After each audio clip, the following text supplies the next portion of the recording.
Sterling has been terrible this year. I So know. guys, we're live, guys now. So we want to talk about the Liverpool beating. Like it looks so bad. A little bit of Manchester derby, the Madrid derby also. Then we preview the Everton Chelsea tomorrow. Then we talk a little bit about the UCL predictions coming up these Tuesdays and Wednesdays. So let's go. So Liverpool and Fulham, especially Liverpool, lost today at Anfield. It is their sixth loss in a row in Anfield. So guys, we need to have a conversation about Liverpool FC. What the hell is going on with that team? What's going on? You know, I made a thread about this on Twitter earlier about Klopp. I don't know if you guys saw it, but pretty much what I said is that he is. I know someone's probably said this before. He's a bit of a philosophy merchant. And at first, when they were getting all these injuries, I was kind of defending Klopp. Like, oh, like because all like they're all injured, so I wouldn't expect them to do as well. Obviously, I think the problem, because I said this on Thursday, is that he's not adapted his play style to the players he has with him. Like, like why are you still trying to play the same kind of style as if you have, um, Van Dyke and Gomez and all those guys? And I think what's also this season is also exposed is the delicacy, how delicate his system actually is. Mhm. Like it's kind of like, have you guys it's kind of like if you build like a house and then like the foundation is incredibly delicate, so the first sign of a storm and it just knocks down everything that you've built. You know what I'm saying? And I think that that's pretty much I think he's been found out. Like his system's been found out, and since he hasn't tried to adapt it yet, I think that's why they've keep losing games, in my opinion. You know what's very interesting is that I watch Club. I respect Club highly. I really like when he was like managing Dortmund. I fell in love with Club. I fell in love with that team. It was fantastic to watch. When he left Club Dortmund and then Liverpool signed him, I knew that Liverpool were going to sign a brilliant manager. But especially this season, one thing that he like if I was Liverpool fans, I'd be very, very annoyed with the club, is that he is so stubborn on doing the same thing over and over and over again. And the thing is like when you see something is not working, then you need to fix it as a manager. And like to be honest, there's no excuse about, oh, I don't have the players, I have injuries and all that stuff. I feel like that's not, especially for a team as big as Liverpool and then his team a manager as world class as club. That is not good enough. What club needs to do is he needs to get the best out of the players he has, and he has failed to do that this season. And that's the reason why they went six game home is because we're doing the same thing over and over again. And I'm looking at like last game against Chelsea, he didn't play Naby Keita. This game he played Keita, but he played Shaqiri. He benched Trent Alexander-Arnold. He benched what we call it Curtis Jones. He benched Sadio Mane. Okay, I understand that, but he played Dota. I feel like Dota he was okay today. He didn't have his best game. He had a wonderful shot that was saved, but it looks like he's just doing the same thing over and over and over again. And there's just it does not work. Playing that high line, everyone knows you're gonna play the high line. Everyone's gonna prepare for that high line. Play deep. Do something different. Play counter attack football. Play a different style of football. Because that's one thing I don't understand about club. He keeps persisting on like the system, like you said, and it's not working. Yeah. Let Devil, your take on Liverpool, because this is not the first time um this collab has happened. We've been saying this since last season, but because of the Van Dijk, the Gomez turn up on a big occasion, so they have not been really figured out that much. But this year, people may say the injury, I get that, but Liverpool and Anfield has been looking abysmal. I do not know what to say. What is going on with that team? I have no idea. I don't know what's I'd going on. like. I was told that this Klopp and Liverpool team were superior to anything under Sir Alex Ferguson. That's what I was told. I did I not was believe that. I was told Liverpool were going to start a new dynasty. That it was going to be that they were going to surpass United's Premier League titles, and that they were going to be the biggest club in England. These are the things I was told. I was also told that Salah is one of the best wingers in the world, that Trent is one of the best right backs in the world, that Thiago is absolutely and totally world class. These are things that I was told. I don't know whether Yassir, you were told some of these things, but these are certainly things that I was told. Yep. Yeah. What I'm seeing right now, this Liverpool is a team that is completely bereft of confidence. A team that is definitely not going to be in the top 4 this season. And actually, as it's looking right now, probably might not be in Europe next season, which, to be fair, might not be a bad thing for them because it might give them some time to rebuild, get signings. But let's be fair, FSG is not going to sign tons of players. Let's be real, So, and also, how many players are going to come to a Liverpool side that's not competing in the Champions League? So that's another thing. But certain players have flopped. I don't know what's happening to Salah and Mane now, because fundamentally, people can blame Liverpool's defense all they want, but the issue is not their defense per se, because not conceding 3 or 4 goals a game. They're not scoring goals. That's the problem. I've been saying to these guys, like, literally, Bruno Fernandes is one. Like, Bruno Fernandes has the most assists in the league, and is 1 goal behind Salah on the Golden Boot. Yeah, I think Salah's been exposed, to be honest. Sorry, I think that Salah's been exposed, to be honest. Yeah.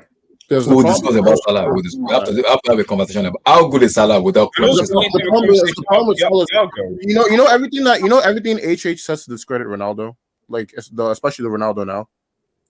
Like the whole all he does is score. He doesn't really contribute anything else to the team. That is literally Salah to a T. Like, if Salah is not scoring, he actively does not contribute anything. I don't know. The last game against Chelsea, he was the only player that was creating as well. So you got to give him credit for that. I mean, I get what you're saying though. But I mean, like, let's put it this way. Like, he tries, but he cannot drag the team to anything. Does that make sense? Like, if Liverpool isn't clicking, like for example, when I know, like, when Hazard was playing at Chelsea, and we were having the whole Hazard Salah debate. You know, the game against West Ham with Chelsea, we're gonna draw 1-1, and Hazard just scores like a crazy solo goal or something like that. Yeah, Salah. I can't think of a time Salah's done something like that for Liverpool, where he just dragged them through adversity. So, and I think that this run is like really. This run of games really highlighted that. I mean, even last year when they won the league, he went through. I remember there was a time in the season where he went through a spell where he didn't score for like 10 games or something like that.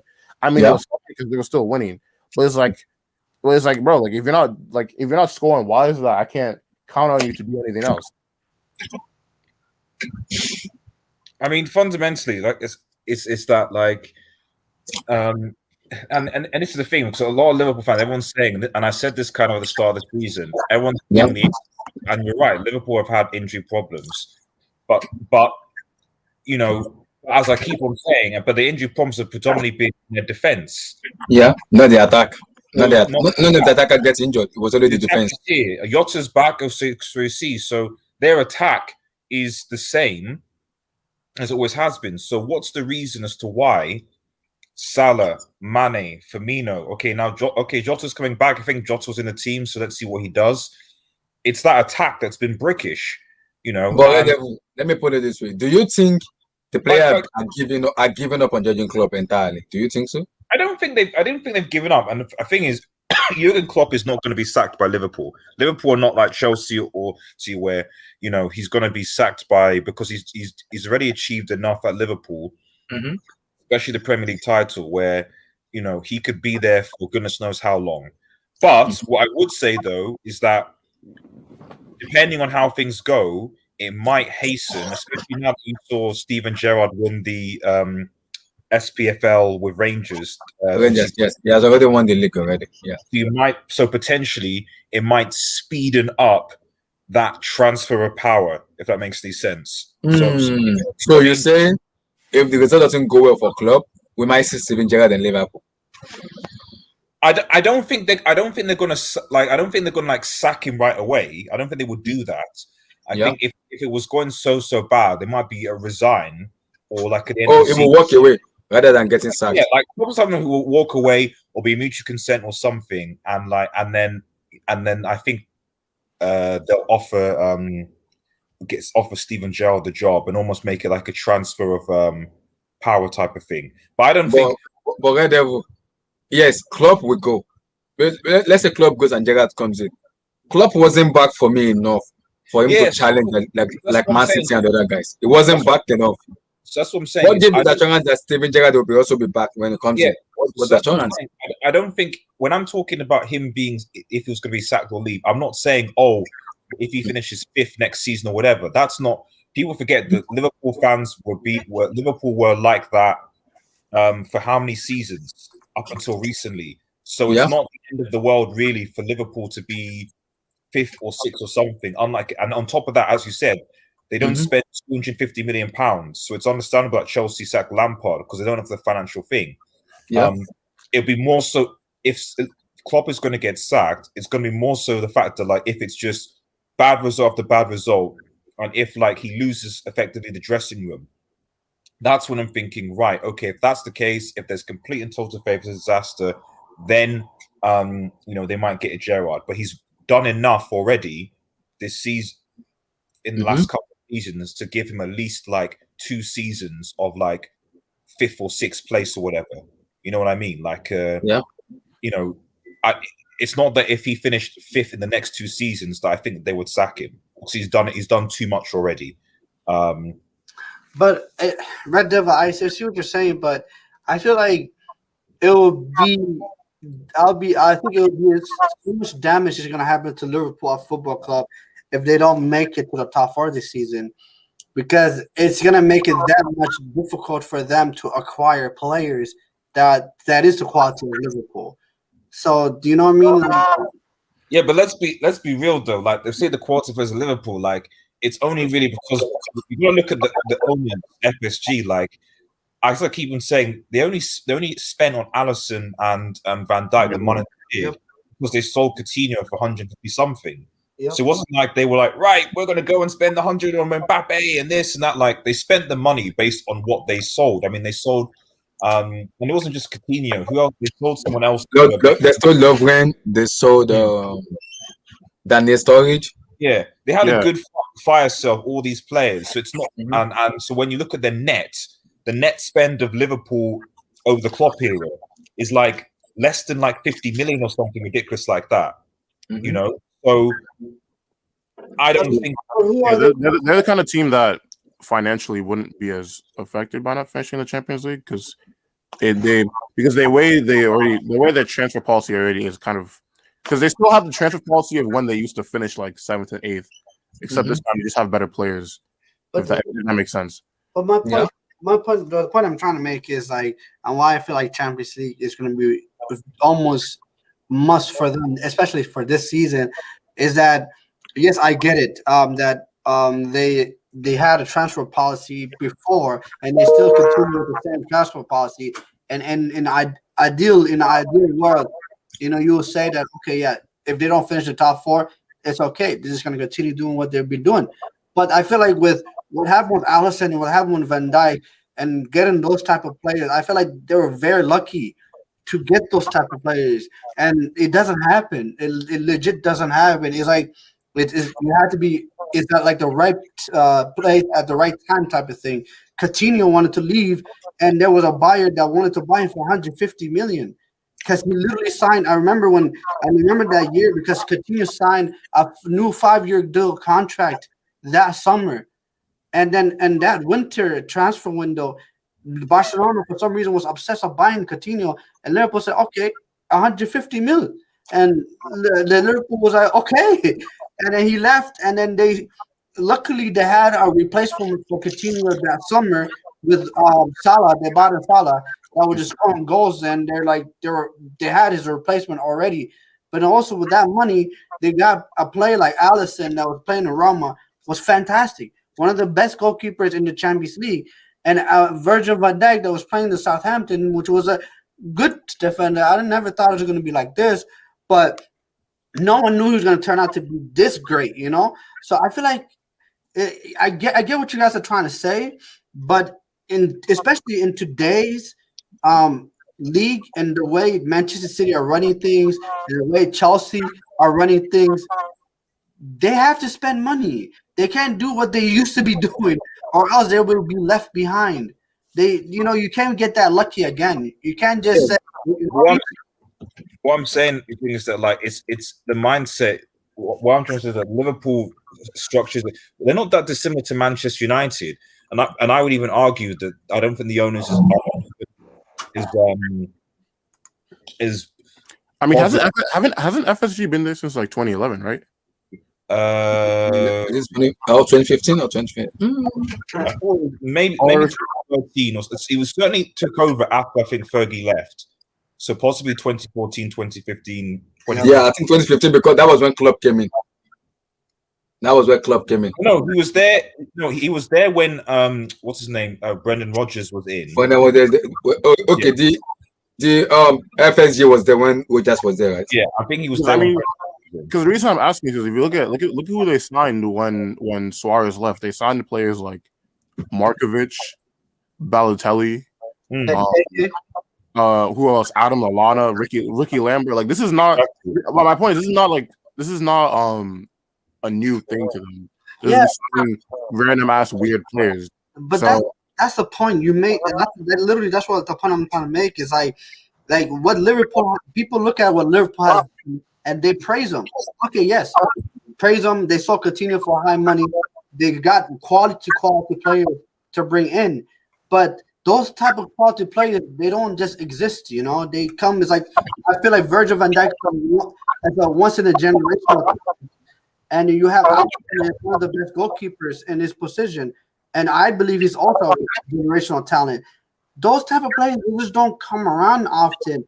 And in order for the way I'm looking at it, in order for Liverpool to compete next season, if they don't get them from the champions, making it to Champions League, what are you going to say? What are we saying? They have to sell Salah?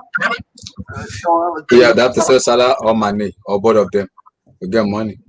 Yeah, or also they don't have no other choice. That's way difficult because if you're selling Salah Mane, which player are you gonna bring it that's gonna give assurance that okay, I'm bringing this player in, I'm gonna be assured because player will not come into play Conference League or Europa League. That's not possible. Yeah. I'm not buying for that. So a player will not come in and say I want to play Europa League or Conference League. No. If they sign Kylian Mbappe will say, I am not playing UEFA Europa League. It's not going to happen. It's not happening. So it has to be like, when clubs stay, even if the club stay, the FSG need to look at themselves and Dimero as like, we need to back this manager. He's giving us so much success. We need to have a backing at him. Because if they don't back club, and club maybe like, he took a sabbatical, like, I want to rest. And he go to a club and it was being backed very well. I can say him succeeding so well. So club at the moment is an handicap now because it's not been backed by the owner. So it's like not been backed, what do they expect me to do? I can't do anything because I'm not being backed. So you can't do anything.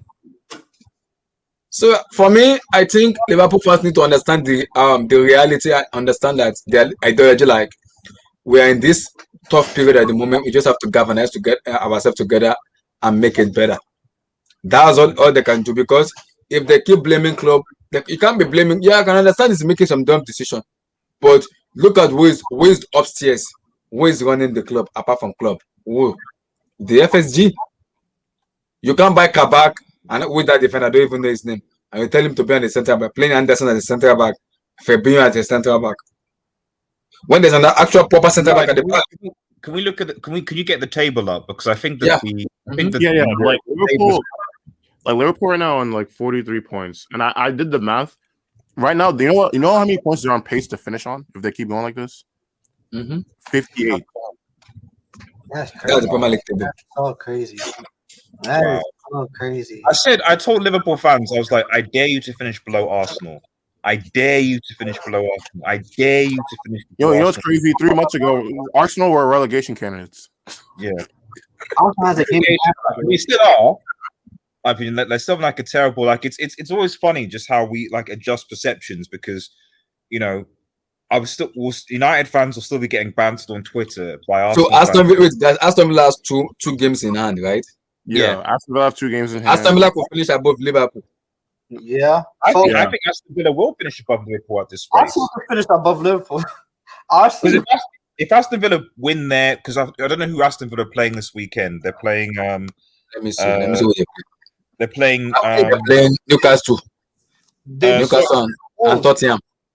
They drew as Wolves, by the way. Yeah, they'll be playing Newcastle away next week, and Spurs thingy. So even if they win one of those games, obviously bearing in mind they could, as you said, they could finish above Liverpool. So you're telling me Liverpool Football Club is gonna finish 10th in the table, 11th? I won't take that. I will not take that. I'm not taking that. I mean, even look at West Ham above them. West Ham have 2 games in hand. You know, so they're going to win. You know, at least 1 or 2 of those. Spurs have a game in hand over Liverpool. Everton have 2 games in hand over. So I don't see how Liverpool are going to finish. And Chelsea technically do too as well. So and Chelsea do as well. They do. Yes, they've got 1. Although I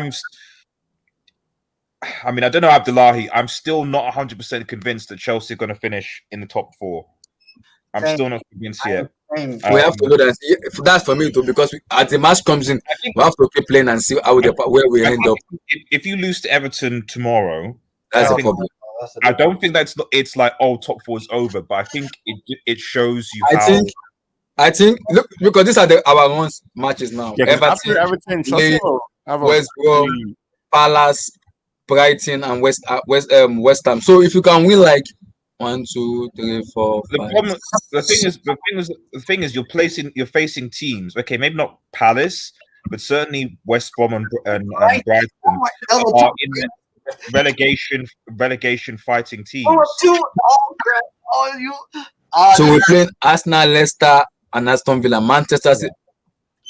Abdullahi, I think out of these matches, let me see. We have like how many matches? 1, 2, 3, 4, 5, 6, 7, 8, 9, 10, 11, 12. We have 13 matches, right? Yeah. Out of the 13 matches, I'm expecting us if you can win like. Ignore the cup competitions because there's no cup there. There's no cup. Is there cup in there? There is.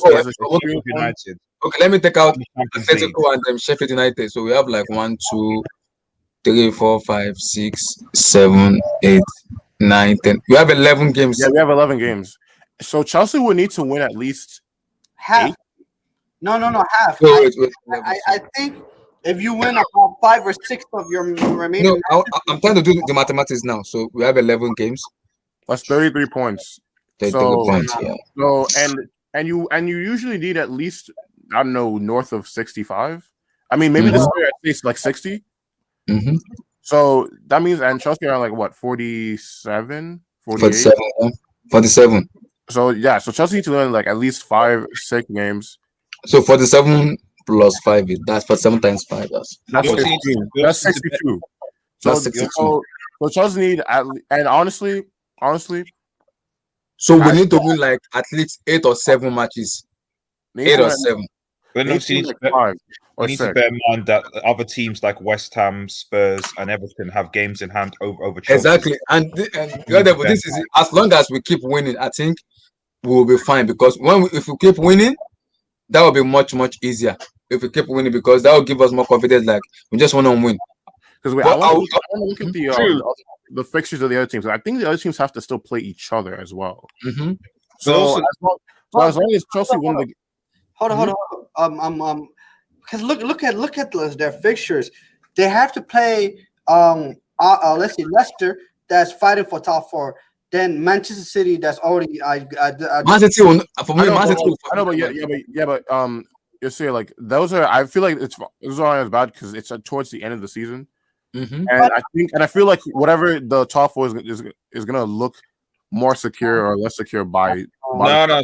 This is where I disagree. I think that this top 4 this season, because of the sheer amount of teams that are involved, it won't be judged until around May.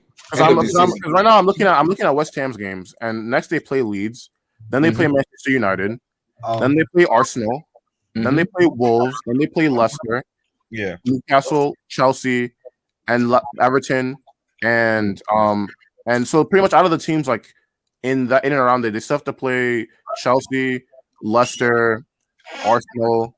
Well, I mean not Arsenal, but you know what I mean. Manchester United, and I mean I guess Wolves, because the Wolves are an annoying team to beat. So they still have annoying teams to play. Yeah. In the Guys, same thing. let me just say this real quickly. Whoever finished in the top four this season fully deserves it. Fully 100% deserves it. Like no matter what anyone says, because this is tough. Finishing in the top four this season, and the way is looking, especially the way it's looking like now. Like you have Everton, which is a very good, in my opinion, they're a very good run team. They have a brilliant manager. Then you have Tottenham that's rejuvenated, looking like a brilliant team as well. Then you have West Ham United. I still don't trust that Tottenham defense. It looks shaky for me. It still looks shaky for me. They have Harry Kane, they have base scoring goals. But if we have like an attacking team that can go at that that Tottenham defense, they could collapse. Abdullah, let me ask you a question though. Let me ask you. Mhm. Be honest, okay? Like I promise you got to be honest, okay? Be honest. Yeah. If Mason Mount is your best player, how You wanna bring me on mouth? Okay, go ahead. Because the reality with Chelsea Football Club right now is Mason Mount is your best player in terms of attack. He's your best attacking player. He's more important than Werner, Giroud, everyone, right? If Mount is your best attacking player, does that give you a lot more confidence that you're going to finish top four? No, but I think the thing to keep in mind is a lot of these teams are inconsistent as well. Like, yep. But I mean, you're right. But the point I'm trying to make is because, like, you look at even West Ham, they have Marcelo Antonio, they have Lingard. They have Tottenham, they have Bale, they have Song, they have Harry Kane. Everton has Richarlison, and they have Dominic Calvert-Lewin. Leicester, they have Vardy, they have Yuri Tillman, they Iheanacho, people that's scoring for them. Chelsea, you look at them, you're like, man. You look at it, you're like Mason Mount, maybe Giroud once in a while, but there's not a consistent goal threat for you guys. Players that actually will score the goals for you guys. Like Werner cannot score goals. I mean, you make a good point, but I have to keep in mind is when it comes to like stuff like injuries, like for example, like Leicester, Vardy hasn't scored in like 13 games. Iheanacho has been the one scoring for them. Maddison is injured till I don't know when, and Harvey Barnes is injured for like the next 6 weeks. Yeah, and then Everton. The problem with Everton is Everton aren't consistent, because if they were consistent, Chelsea the way Everton played, they should already be top four if they were consistent. Because Everton is the same type of team to beat Chelsea one week and then lose to Fulham at home. So, which is why I'm not as worried as I probably should be. Like for example, like if you look at the fixtures Everton still have to play in terms of like tough teams, they still have to play. They have to play Chelsea away, which they historically struggle to play at. They still have to play Tottenham. They still play Arsenal, Aston Villa, West Ham, Wolves, and Manchester City. Those are a lot of tough teams they still have to beat in there. And even with their games in hand, those are still a lot of tough teams that they have to be. I'm just looking at the fixtures of all the teams. Like I'm not, if I look at like Tottenham's fixtures, they're playing Arsenal next week, right? They're playing Arsenal next week. They're playing let me look. They're playing Arsenal next week. They're playing Aston Villa. They're playing Manchester United. They're playing Everton, and they're playing Wolves. They're playing Aston Villa again, and they're playing Leicester City. So a lot of those teams still have to play each other in that mini league. Whereas Chelsea, outside of Everton, which they're gonna have to suffer through tomorrow, and Manchester City and Leicester, their fixtures are nowhere near as bad as the other teams. But you also looking at Chelsea fixtures, though. You always have to remind them there's a lot of teams that are playing that are fighting to survive, and this is, they have to win. Like West Brom, when they play against Chelsea, they can't settle for a draw. They must win. You look that's why. If you look at which Chelsea play, I am not that worried. I'm not worried. Wilton, I just want to say we did you guys a favor, Wilton, today. Made sure that we got rid of City's unbeaten run. So thank you. No problem. Shout out to Manchester United. Roger, Shout how out do to you guys Ole. lose, man? Shout out to Manchester United, Red Devils, to Yasser Saeed, any Manchester United. Shout out, bro. I did not want those Oil Merchant plastic bum brick or record. Roger, how do It you was bad enough how that Milton, do you Bayern feel like Munich. you Milton, stopped? I am It not was bad responding to enough, that match Bayern. It because was I did not watch that match. I was wait, sleeping. Abdullah. It was bad enough. See, Bayern Munich broke it, yeah, but it's Bayern Munich.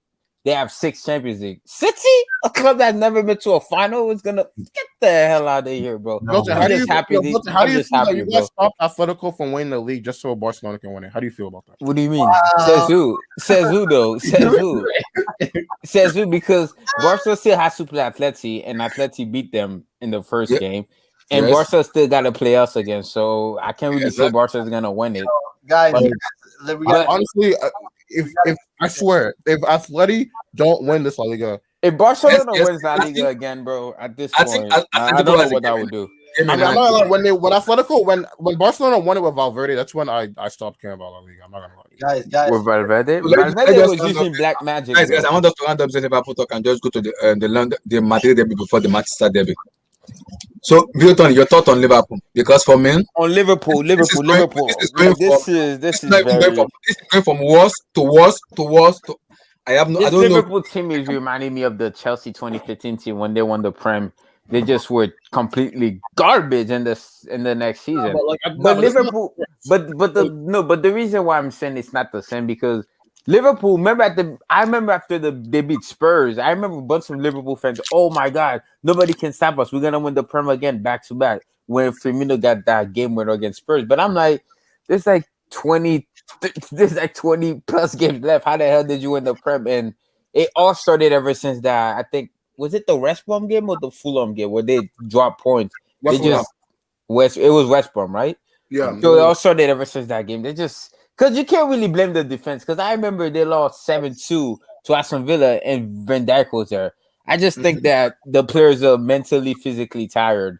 I think, but at the same time though, City did take a year off last season, but it wasn't this bad though because City at least were in second place. They finished top 4. Liverpool, you might not even go to the UEFA Conference League. You might not even finish in 5th or 6th place. The way it's looking. Milton. I'm saying it right now. And if Gatok is listening, in this to clip me. If Liverpool Football Club finish in 10th or 11th and goes to the Conference League, But I it's am a not saying anything. possibility, though. I don't I am think not they're saying a gonna. word I anymore. I'm really not saying don't think Liverpool's gonna finish top 4 because after who did Leicester beat the other day? Who did Brighton. They beat Brighton. Brighton?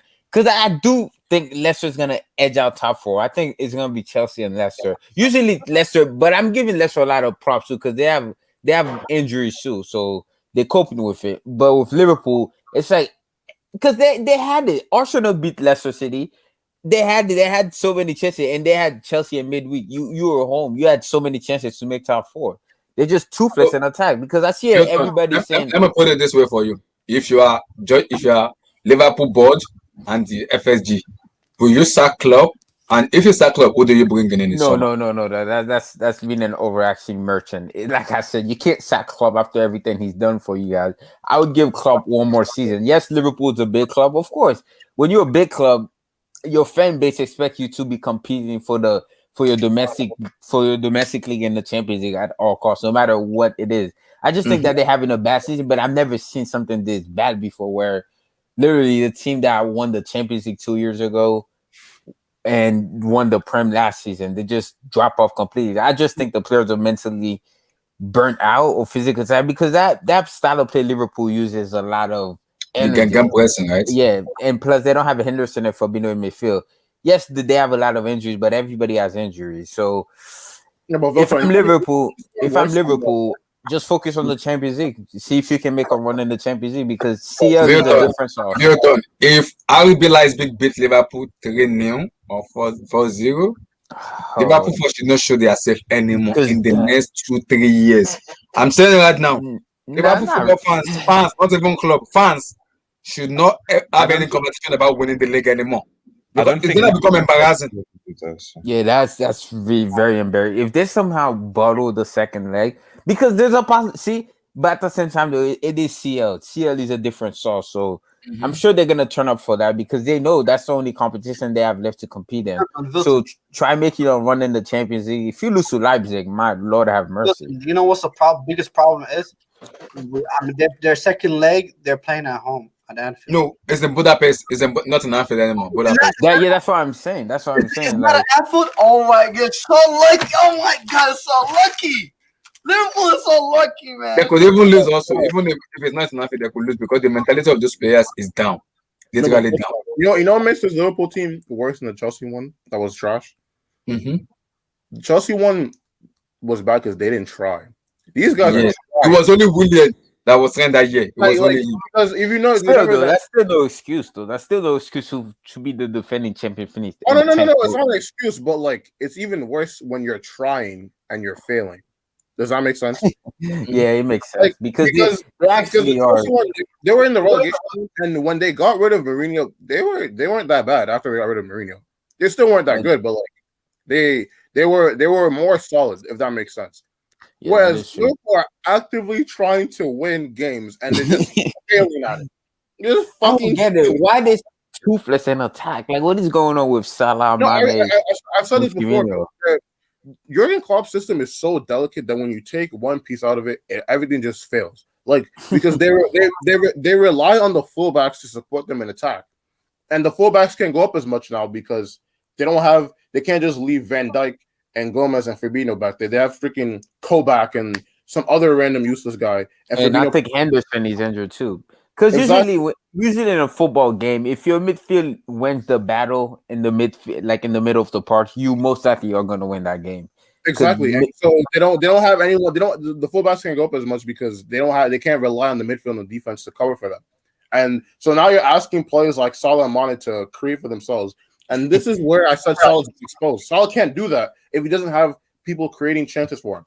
And that's why the attack can't score. And you know what happens when you can't score? The opposition is going to start attacking you more now because they're not as worried about you scoring on them. And so the defense even has even more pressure to deal with. And they're worse players. So this is why they're going to lose. And which is why I don't know why Jurgen Klopp keeps persisting with the same system when he doesn't have the players to do it. Which is why I'm saying that we have to look at him sideways. But I don't think they should sack Klopp. No. I'm not saying it's sacking. But let me say, like me personally, before I was feeling, but I was using the injury thing as an excuse for before. But now it's just looking, suspect. Now I'm looking at him sideways. Like, what are you doing, bro? Like, what are you doing, dude? I've never seen this. Hopefully they don't go on a 30 years without winning a Prem. I think that's a little bit. But my thing is, if they don't finish top 4, the Salah stay. That's my thing. The Salah stay. I don't think Mane Salah will surely go. It's a total rebuild for that team. Not really. It's not really a rebuild because their squad is not that. Do you know why I said this is a rebuild? Because this is how I want to judge Klopp himself. Like, how good of a manager he is, because you've been playing Trent, Robertson, week in and week out.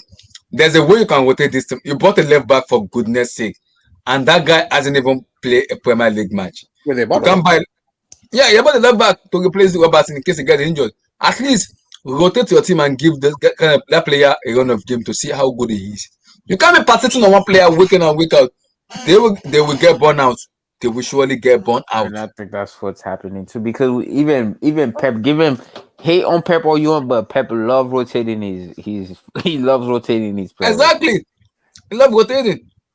I mean, it's a bit different because Pep likes to play like possession. So even that one, as long as your players know what you want to do, you're not really gonna get burned out from doing it. Does that make sense? Like Liverpool, bro, Damian, relax, bro. 4-0 at Anfield, relax, bro. Relax. He's like Jurgen Klopp pretty much asked these guys to run around the pitch every game for the last 4 years. And if you look at what they've been doing, that's bad. So wait, no way. Sorry to interrupt you guys. Messi is actually staying at Barca. Laporta won the presidency. Yeah, Messi's staying. I've always said he was gonna stay. Messi already views on who voted for him. He made his vote for him. Everyone knew he was gonna win. Everybody knew that guy was gonna win. Yeah, so Messi's a shit. Barcelona. Is that what you mean? It's not going anymore. Yeah, staying. He will renew his contract. I'm sure of that. That's good. Why will Messi leave though? Like that's the thing. He that's He's he not. loves Barcelona, to be honest. I think last year it was the whole I want to leave. I think the whole thing was just to make sure Bartomeu was Oh, okay. He was a president in 2019 to 2010. So it was like 7 years as a president. yeah. Wow. Yeah, I don't think I think Xavi is gonna come back too. So do you see Koeman leaving or Xavi is gonna take over? It Yeah, depends. I think Koeman's leaving. If Barcelona don't win anything, like if they win La Liga, then he has money in the bank. Basically, he will probably stay. But if Barcelona don't win anything this season, even if they win a Copa del Rey, I don't think they're gonna keep him. That's fine. I wanted to talk about the Madrid derby, then the Manchester derby. Then we're going to talk with the Leicester, Everton, Chelsea. So Madrid derby, Vilton. Let me if Atletico fuck this up, oh my god! If Atletico fuck this up, what are we gonna say about them? I want to questions to everyone. If Atletico fucks this up, what are we saying about them? I am not saying it. If they fuck this up, I'm not gonna say it. Wait, no, because what are we? Because this is getting ridiculous. How far were they before 13? 13? Mm-hmm. And this all happened because they couldn't beat Levante twice. If that happened, because they couldn't. Serious discussion needs to be done. Because if they're just being Levante twice, they would be like what? They'd be 10 points. They'd be 8 points ahead, and we wouldn't be caring right now. Yep, exactly. So Vilton, Atletico Madrid, Real Madrid. Atletico Madrid. To be fair, I'm gonna be a little bit biased on this. I do think Atletico Madrid is the better team because that was an absolutely garbage performance by Real Madrid. Mm-hmm. Benzema had so many chances to win the game for us, but I'm not going to be too harsh on him. He just came back from injury, so I'm guessing he wasn't 100%. Please leave your message. I think he scored. Who's calling? Yeah, whose phone is that? I think it's Yasser Saeed. Continue. Yeah, but I'm happy he scored, which is good because without Benzema, our attack is toothless. I censure this guy. I don't want to hear the excuse he just came back from an ACL. Hey, wasn't he used to be good, right? I don't, because my thing is, how good was he really? Because he was just an impactful player, to be honest with you. He was just a player that Zidane would come off the bench, and don't get me wrong, he was good. But now it's like when I watch him play, it's like we're playing against 10 versus 11 when we play. Because all this guy does is pass the ball backwards. That's all he does. So what chances are you giving Vilton? What chances are you giving them? Because I think they played their last match on Wednesday. Is it on Wednesday? No, but the La Liga race is far from over. Like there's exactly. So there's still a lot of games to be done. So when is the next Atletico match? Is it on Wednesday? They play against Atletico Bilbao. That's gonna be a tough game on Wednesday, and after that they play Getafe. That's Alaves, Sevilla, Betis. Yeah, so the La Liga race is far from over. Yeah, so so if Atletico Madrid beat Bilbao, that's a 6 point between them and Barcelona, right? That's gonna be 6 points. Yeah, it'll be 6 points, and then even in their last 4 games, they still have to play Barcelona and Real Sociedad in their last 4 games. So, oh my god. I'm gonna look at. I want to look at Barcelona. But overall, though, if this is the same Athletic that goes to Chelsea, they have a chance against Chelsea because Trippier is back. He had a really good performance for Athletic today. Marcos Llorente, you see what I told you, Abdullah? When Simeone plays him in his right position, the guy is he absolutely destroyed. Freaking who was it? Exactly, and thank goodness for Thibaut Courtois that saved you guys today. Courtois made some huge service, but like I said, what a signing Courtois has been, bro. Chelsea, thank you for giving us Courtois. This guy, fuck Courtois, no bullshit. Fuck Courtois. Because honestly, you know why? Yeah, what you said? You know why I hate Courtois? It's not even because he left or even because of how he left. It's because he left so late that Chelsea was forced to sign Kepa, bro. That's why I hate him. Vilton, I am angry because Thibaut Courtois left and we gonna sign Class A in Ameza Balaga. No, because what happened was he left in like the last days of the transfer window, so Chelsea had to go scramble to buy somebody, and that was the only person available.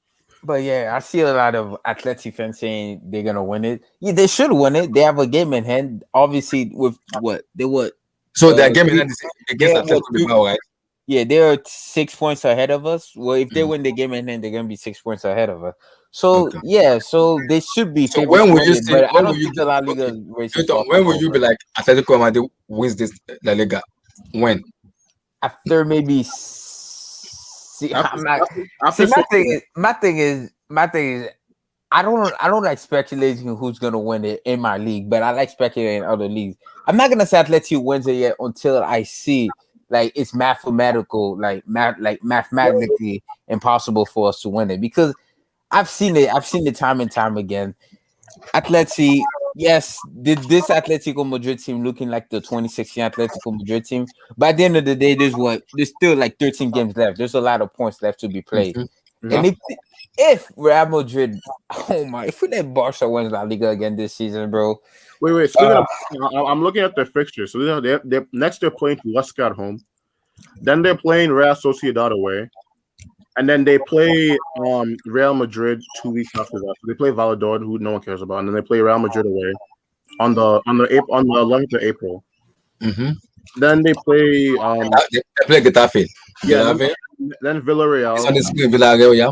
and then They play Granada, Valencia, they play Atletico in May. they play good old Levante. Levante. Guys, They let play me Levante. So pretty much, if they can get through to like Atletico, I mean, who are they playing? They're playing fucking. They still have to play Real Madrid, and I'm not sure they can beat Real Madrid at the what's the name? Madrid Stadium. What's the name of that stadium? No, the what's the name of that stadium they play? That Madrid are playing at the moment. The training one. Yeah, I forgot the name of it, but Vilton, what's the name of your stadium? he yeah, Oh, okay. let me say this. If I believe El Clasico, in my opinion, I think that would decide the title. I believe if El Clasico ends in a draw, yeah, I agree. then Atletico Madrid will win the title.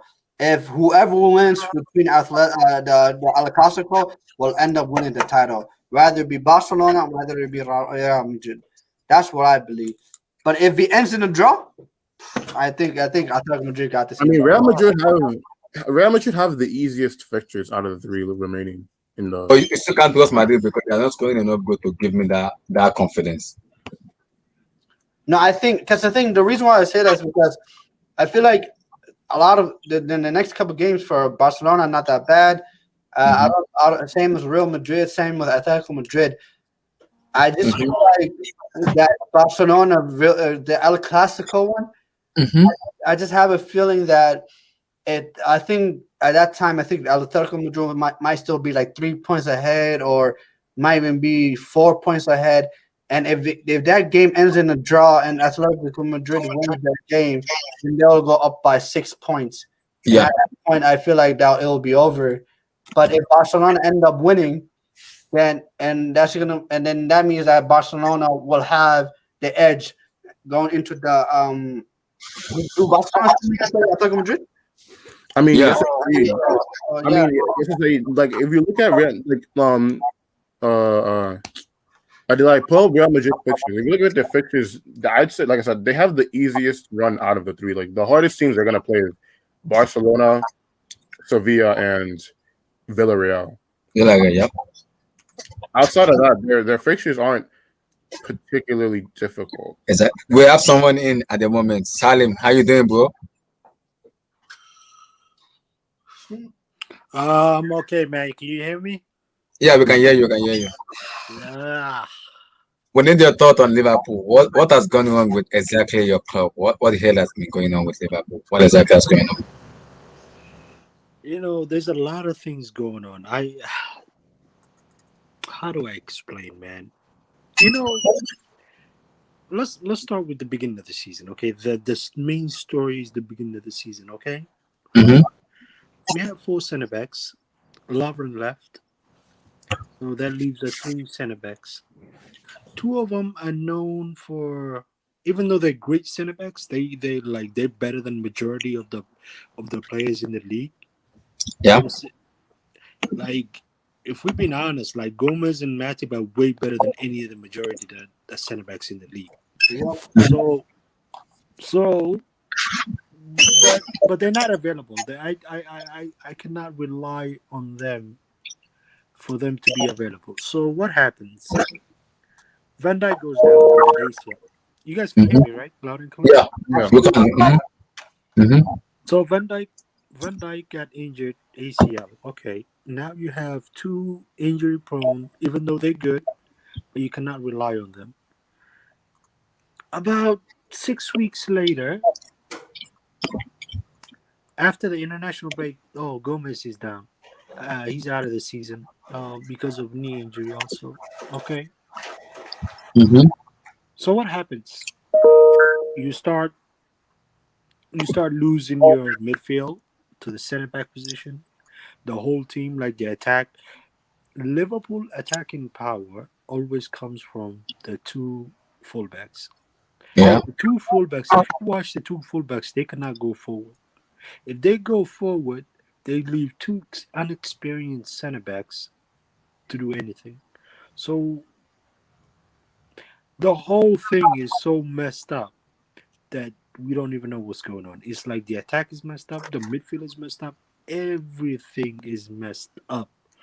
So I wrote off this season. I'm writing them off. I think Klopp is putting all his eggs in the Champions League.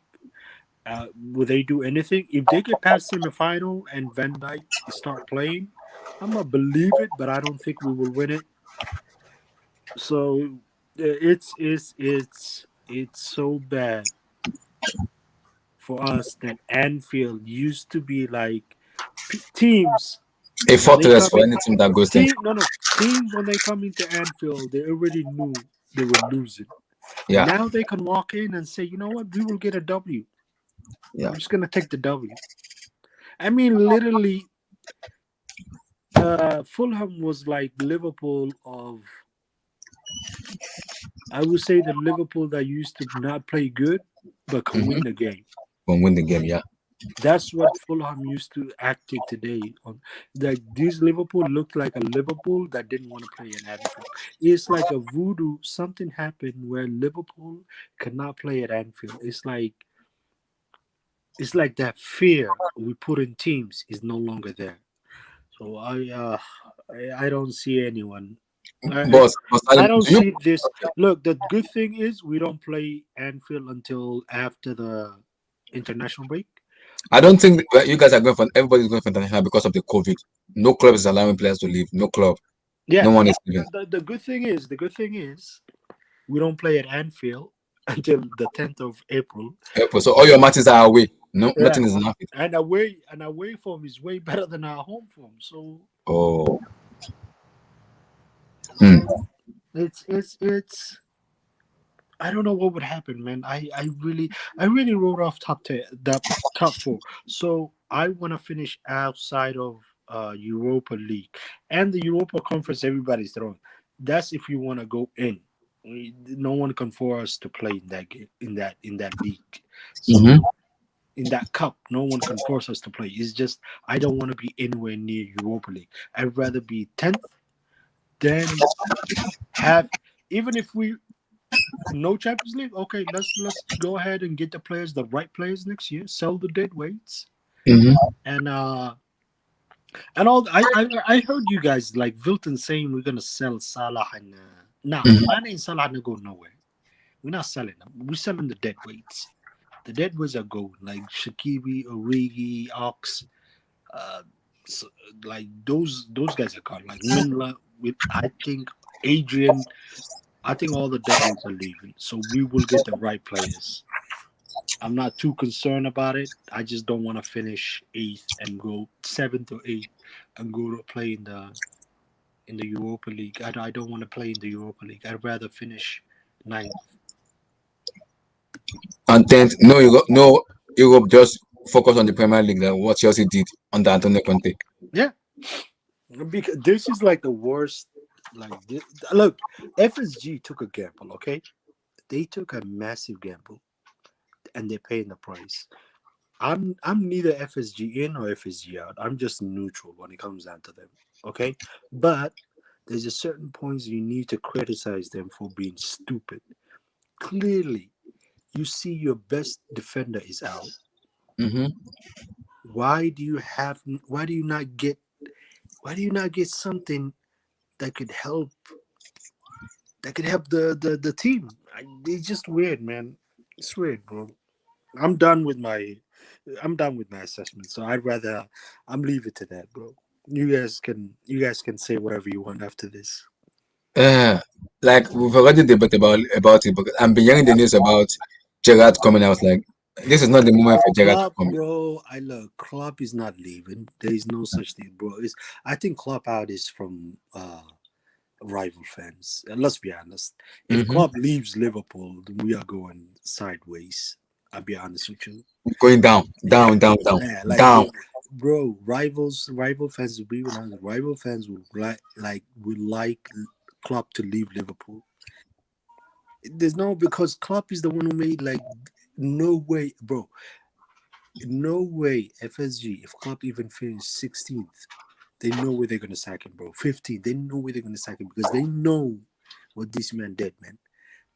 Bro, he did something for the past what Julia, what's his name?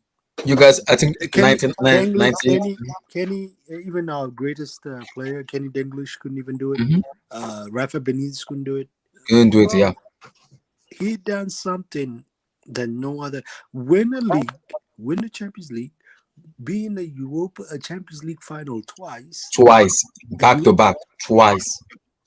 Right, the club is not getting sacked, man. I don't want to hear none of these bullshit like club out. It's all from rival fans. I'm not listening to it. And this is I like it that you said FSG because this is where the FSG need to come in and look at themselves in the mirror. I'm like, we have taken a massive gamble in doing this bullshit. We have to go into the summer and fix all this bullshit coming up because if this thing doesn't fix, the pressure is gonna be on club because now the pressure is we have to deliver. If it doesn't deliver, it's gonna be on the pressure. And for me, I rated Jurgen Klopp more than the way I rate Pep Guardiola. People will say because I have an agenda against Pep, my agenda against Pep is still there.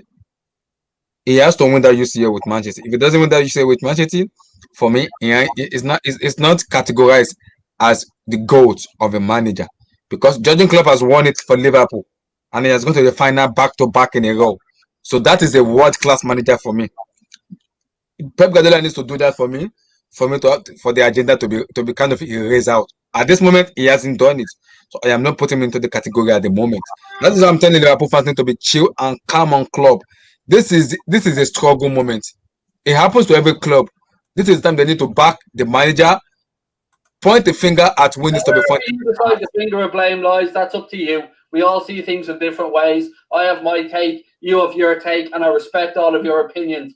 But please don't come on here today and tell me to get behind the boys. Please don't come on here today and tell me any of the cringy, this means more bullshit that we've had to put up with. Because it doesn't mean more. It means more to me. What are you doing, More to Yasser, you, man? but seemingly it's not meaning as much to those boys out there on the pitch because they're not putting in the hard yards. You have to match teams for effort and work rate in the Premier League, or you will get nothing. And yet again today, we were found wanting. 6 league games in a row is a fucking embarrassment.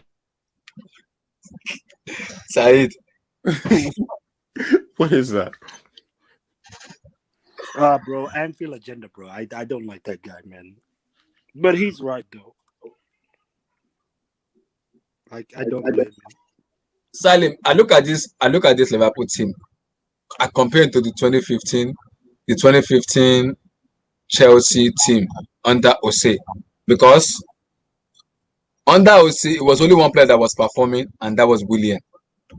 So if you look at this Liverpool team, none of them is even performing at all. None of them are even showing Bro, the only player you can performance. say is Salah, who's carrying 50% of the goal line, man. 50% of the goals. I mean, we were talking about this earlier. I feel like Salah. The problem with Salah is that he can't really drag the team through a bad performance. If that makes sense. Mm-hmm. Like he's good at. Bro, look, you're looking from the aesthetic point. Salah is No, very I'm not even good. talking about that. I just mean like if the team isn't playing well, if the team doesn't really create chances for him, then what does he do on his own? Bro, there's nothing, bro. He's like, bro, like he created, like in the forward section, in the forward Liverpool, he created the most chance. He has 8 big chances, and guess what? Of all those, 3 assists, bro. He has 3 assists. All these 8 big chances he created, and he scored 50. Bro, if Liverpool without Salah's goals are 14th in the league, actually, yeah, 14th or 15th. So basically, we are battling relegation. Somebody send a comment here. And Salim, do you agree with the comment? We are realizing how average this player are and have been this and in this man have been carried by club system. Do you agree with this? No, because Klopp has changed the system so many times and has never been like, bro. If the it's a lie, it's an out like. This is I've seen club play 4-2-3-1. The It's play idea, 4-2-4-2. look, 4-3-3 is done. It's outdated. It's over. It's finished. Teams are playing 3-3-5-2. Teams are playing they're playing they're playing 5 they're playing 4-4-2, they're playing 4-3-2-1. They have changed the system.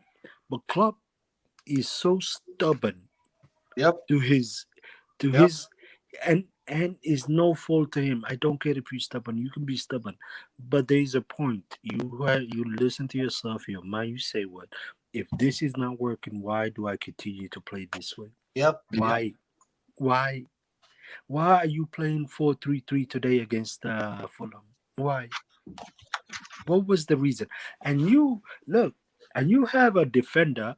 You telling he's healthy, he's good player, and he has more experience than Nathan Phillips, and we was by playing the championship a higher level than Reese Williams, but you don't want to play him for what reason? Why? Why did you And Davis, right? Yeah, Bennett. Why? Why? Bro, I don't understand, man. Yep. If you don't give us someone a chance, how are you gonna say this person is gonna do something? Salim, let me ask you a question, bro. Club kept Fabinho when we got him for 3 months under the bench until everybody started asking questions like, what was the point of paying 50 million for Fabinho? Yep. So, Salim, let me ask you a question about Liverpool, bro. Do you believe for FSG and the board that you have and the owners, in order for them to save face, do you think they might sack Klopp? Oh, bro, if they sack Club, they looking for World War III, man. Wow. They literally gonna declare war, bro. Liverpool fans are not to be played around with. You saw what they did in the when they raised the ticket price. Guess what happened? Liverpool fans walked away. When they tried to prolong the Liverpool fans got onto them. They changed, bro. Literally, they're asking for World War III if they sack Klopp. Try to do that. I dare them to sack Klopp, bro. They will literally asking for World War III, man. But think So about are you telling me if club gets sacked is a World War III in Liverpool FC? Wow. Yeah, I mean, but then Salim, let me just like build up on that. The fact that this COVID is going on, it looks like we might have fans at the in the stadium Around May, yeah. around May, but it will be at a low capacity. Do you believe? 10,000 capacity, 10,000 fans. Oh, 10,000 fans? Yeah, Oh. that's what I heard. So, do you believe that fans will be more excited just to watch the games than You know what I mean? So, for No, no, example, no, if no, no, no. Listen. Liverpool fans will be excited to see the team. They will support the team. But there's a Mhm. one thing they will not. They will not. This is like an off-table negotiation. Like getting Klopp sacked is a declaration of war. That's it. It's a declaration of war between LFC and the fan base and the FSG. Club will not get sacked. They will never sack Club. Club will Yeah. leave, but I don't think he will leave this season. I think he will leave in after 3 more years. 2024, I think he will leave. if, Mm-hmm. if he But doesn't get the players though, and this summer, for example, because this summer no, no, people, no, look, they took the gamble, bro. They this season. I look. I'm not gonna put my mouth and my neck out on FSG. I know these suckers, bro. Mhm. But I know right now it's bro, they're about to lose millions if we don't make top Yeah, four. Top four is gone. exactly. I don't even know why people are talking about like Liverpool are gonna make a top four. Mhm. Liverpool are not gonna make a top four. Liverpool route to Champions League is to do the impossible. And the way I see it right now, the way I looked at the today's game, it looked like Klopp has given up Yep, yep, in the yep. league. He's putting Absolutely. his basket on the Champions League. Yep. I mean, to be honest, I agree. What year did FSG come in? 2010. Yeah, around that time. 29. So so so you know what's funny? You know what's funny? You Go know ahead. the literally the year before FSG came, Liverpool had their best season to date in the Premier League, right? That No, was we had that, but you guess what happened after the other Americans, Hicksol and Gillette took over. You saw what happened after that. oh so wait so that was so then so you said the FSG came in 2010 then? Around 2011, after Okay. the Okay. uh, So no, because what I was trying to say, right, is because we were talking about their transfer policy earlier, right? So okay, let's talk about the second time you guys finished second. You guys finished second in 2014, right? You yeah, finished second. They sell Suarez. Okay, Suarez wanted to leave. Who did they bring in? They brought in Ricky Lambert. They brought in oh, Adam Lallana. They brought in Mario Balotelli. Who they brought in? Who else bro, did they bring in? They bro. brought in Lovren. The funny thing is about that is they have changed what do I call the front office everything because if we've been honest, I think Liverpool got lucky with two people. Okay, Michael Edwards and Mm-hmm. Klopp, and yeah, because So Michael Edward and Klopp operate in two ways. The offices are open. If a player is getting, if we get in a player, Klopp is the last resort to say yes or no. But understand though, there's certain things where Klopp wanted a player, like Julian Brennan. Klopp wanted him, but Michael Edward was the one who got Salah. It was not Klopp. Oh, it So was not like Salah. yeah, Salah was from Michael Edward. The sporting director was the one who told him get Salah. He's better. He's the one who will do the more. And he was correct. So that's how it works. I think this season, after some, I think they will get players, but I don't think like the Haaland or any. I think it will be like Neto, like Aura, Bosman from Brighton. I think those midfielders and a winger and a striker and a centre back. so my question to you is: would Liverpool fans be satisfied with that? What? How like I said, as I said, how would Liverpool fans feel about that? So the players you just projected, you think they're gonna go out and try to get after having a terrible season after finishing? Bro, they have to. They have to. Are they gonna? Are they really wanna take another gamble? No. I'm saying, would Liverpool's fans be fine with that? Would they be like, why aren't you getting more high No, no, caliber? no, no, no, no, no. There is no way, bro. Who's gonna come in without a Champions League? You think Haaland and Mbappe will want to play like bro? Haaland wants Champions League unless they will take the gamble and say, you know what, we will 1 year, yes, to get top because without if we're not playing Champions League, we're only gonna play in the Premier League and the FA Cup and League Cups. Yes, you will play a lot of games. You will get, but you're not gonna get that Champions League. Do I think so? I look. If they can get the 25 million, the 30 million, the 40 million player, later on 5 years later, that player comes around 120 profit, 120, 130 million profit. Okay, well, why not? Jota is like 23. 4 years later, he's gonna become a huge profit. So Second question is, what's your opinion on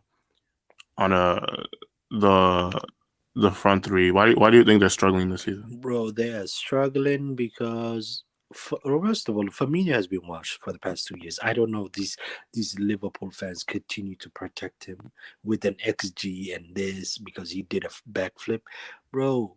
Brazilians strikers are known at the age of 30 to be what?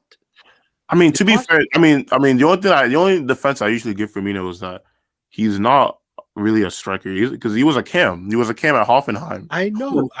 That's what I'm saying. I need him to go back to where he used to play. I don't. I look. Go back to if we get a striker and he can go back to his CM, I'm okay with it. Attacking midfielder, yes. Number 10, yes. Go back to your 10, no problem. So okay, one thing. Do you think Liverpool would have been better off getting Werner this summer? If it meant that they could play Firmino back at a 10, do you think they'd be better off this season? No,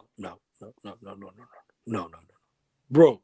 The whole thing is messed from the back, bro. The back is where the fixing needs to happen. Then the front three. Front three, yes, you added another Jota. If you add another striker, good. And we also need to get another wing because next year Salah, Mane, and Keita are all gonna go to the Afghans in January. So yeah, I mean a lot of players in the Premier League are gonna go to the Afghan nation. Afghan. Interesting. So yeah, we need four players, 4 to 5 players next year. Look, this squad doesn't need to. They don't need like squad ramp up, like start from the zero. No, sell the dead weight. Okay, you know what you did? Thank you, Origi. 15 million want to give us? Okay, Shakiri 13 million, 14 million. Okay, Ox 20 million. Okay, thank you. 15, bro, you can like then you get the money, spend, get Neto, get Rafinha, whatever it is, get But Daka from Spurs. Salim, I think you guys would love to get this player. I don't know if everybody likes him, but that guy is a game winner for any club he goes to. Wilfred Zaha for me. Zaha for me is a fantastic player you guys gonna need because Bro, the problem is no, He's bro, too old. he's EPL 27.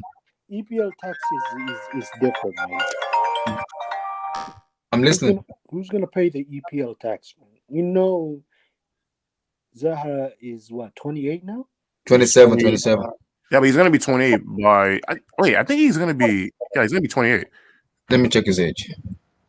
But yeah, he's right. Because Crystal Palace will ask for a ridiculous amount of money. Yeah, it's 28 now. It's 28. It's 28. Okay, he's 28, and Crystal Palace will ask for a ridiculous amount of money if Liverpool try to sign him. What about Rafinha from Leeds? Yeah, that's what I'm saying. I said Rafinha or Neto. Yeah, Neto too. Hey, Neto. And a lot of people are sleeping on Leon Bailey too. That guy is a brilliant. Yeah, he's a good player. I like him. No, Yeah, look, they- from what I understand, from rumors I've heard, like we will get players next year. I firmly believe we will sign players. But the people, anybody who says Mbappe or Haaland, I need whoever sees them, please slap that person because they're lying to themselves from the ass. Because they need. I don't know what to say. I don't know. But I don't know what to say. Salim, let me ask you a question. How much money do you, if you were a guessing betting man or a person that was guessing, how much money do you think you guys are gonna spend this summer? I would say 80 million, roughly 70 to 80 million. And then generate the rest with sales? It sells, and it's gonna be another plus money, whatever they have. And then who? What are the players you planning to get rid of? Liverpool plan to get rid of this summer. Ox, Of course, Ox, the players who are leaving, Oxlade the players Chamberlain, who are leaving. Divock Origi, Milner, get out. Look, And Adrian, get out. Milner can become a coach. I don't care. Inside like a player coach. Like Mhm. I don't care if he plays like the non-important games, like the what do you call the FA Cup or League Cups. But I don't want to see him play in any Premier League game. I'm sorry, man. He was like today. He was dead weight, man. Mhm. Look, Question: what do you think of the people that blame Thiago for Liverpool's? how you blame Thiago when basically Thiago is doing more defensive work than he did at Bayern, bro.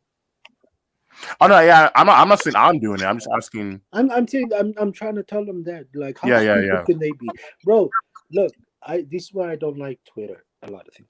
People don't care about facts in Twitter. It's all about what I can get for likes, retweets, and for the clicks and from the group's chat, like clicks and no one really cares about facts. Facts is I gave up on Twitter when when somebody like literally space out. He only cared about his agenda and his likes and his tweets.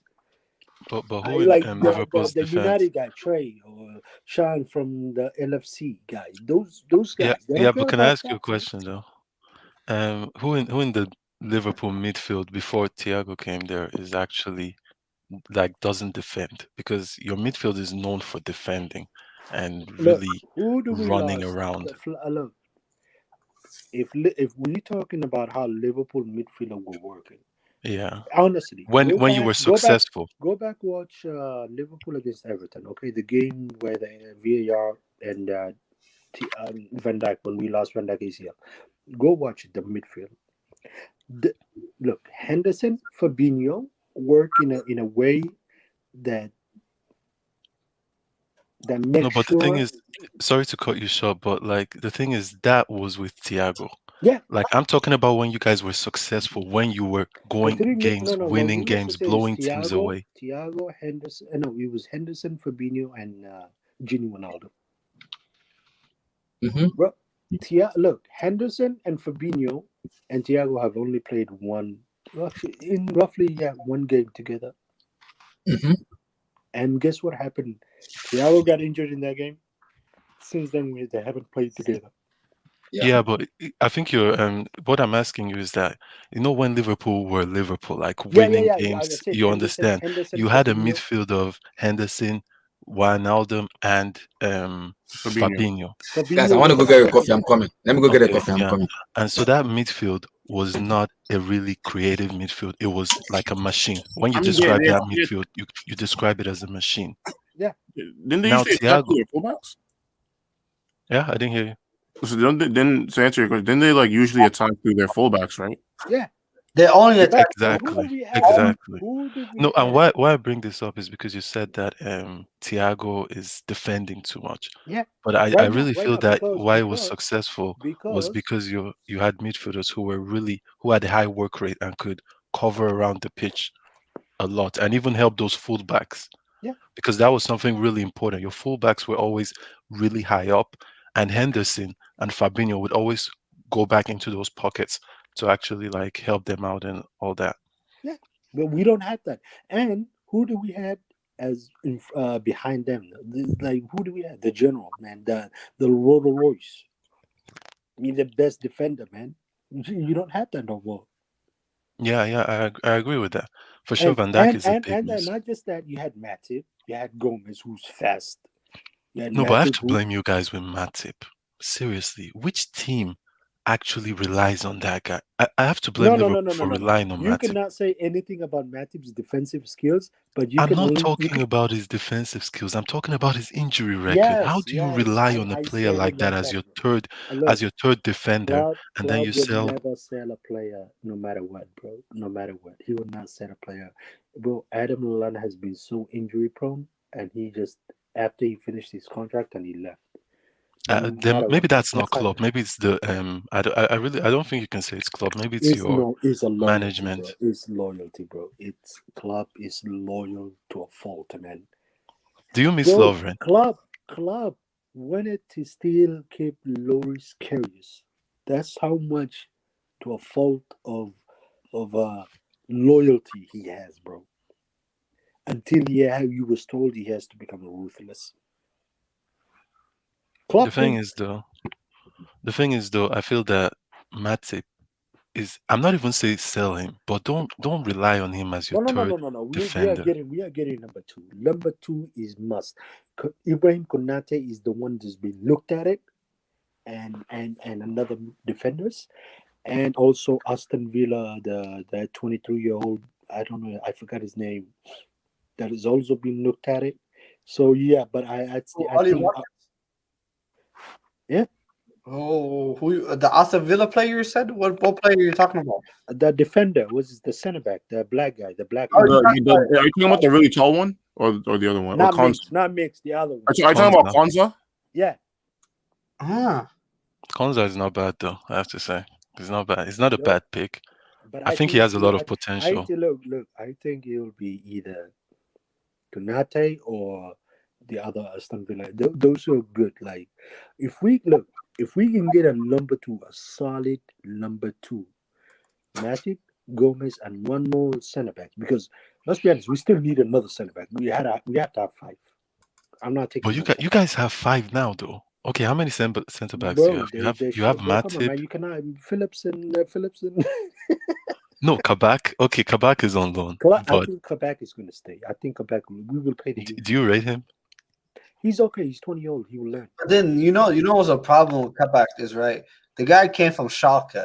Do you understand? Do you guys even No, understand to begin to understand I what's know. going on Let at me Schalke explain, right now? Yasser. Yasser. Let me Do So you, explain. that means Let me let this me tell guy's you lost something. like what 25 of his Yeah, last let 30 me league say. games. Let me say they're something. looking for another manager.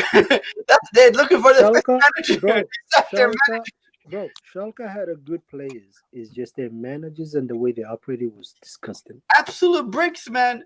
Their managers. They're on their fifth manager. They're looking for their fifth manager. They're so Listen, bad. listen. He's 20 old. He's an Shaka okay just defender. Shaka just He's got okay, to two but digits but perfect but I points. understand though.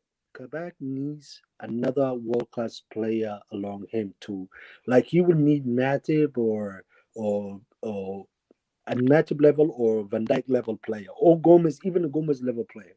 Another defender who's good. But I hope you guys should be ready for Van Dijk because he might not come back the same. That is, or he might need like 2 years to Nah, get to nah. this level. The ACL. Look, people say that he defend. Look, if it was a forward, I would have said it. He might not be the same because, but you have to understand this is a center back. Center Yes, backs are and it's different. They yes, operate. but you know one thing too, this is the highest level. That's one thing people forget. Like even I always think about it whenever I'm criticizing players, defenders, strikers. This is the highest level of football. And Van Dijk was arguably the best defender in the world. For True. him See, to reach that level again after this injury, I think you have to realize that it might take him like 2 years of consistent football, like playing game time to get to yeah, that level again. I agree. I think that No, Van no. Dijk You will can. still be. I think that Van Dijk will still be good. However, I don't think that you can play around him the same way. Like you know how before No, the we need a number two who can actually be a good defender. Like I said, what's his name? The RB Leipzig player, Ibrahim Konate. Konate. Yeah, Yeah, Konate. Konate. Yeah, or that the Aston Villa center back. So Konza.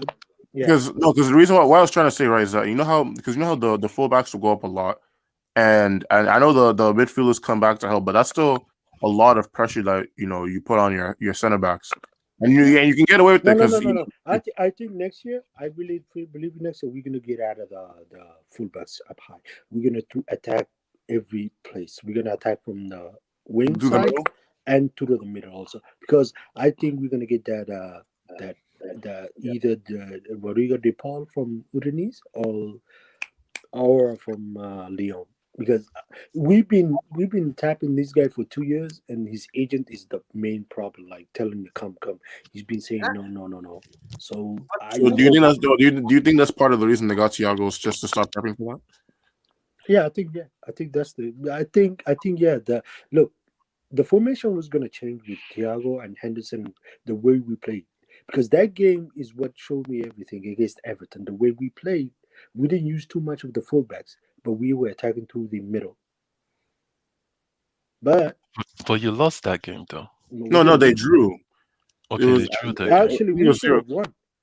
VAR fucked us over. You know, We my should have thing won. with Liverpool is that I really find it like you guys last season were incredible.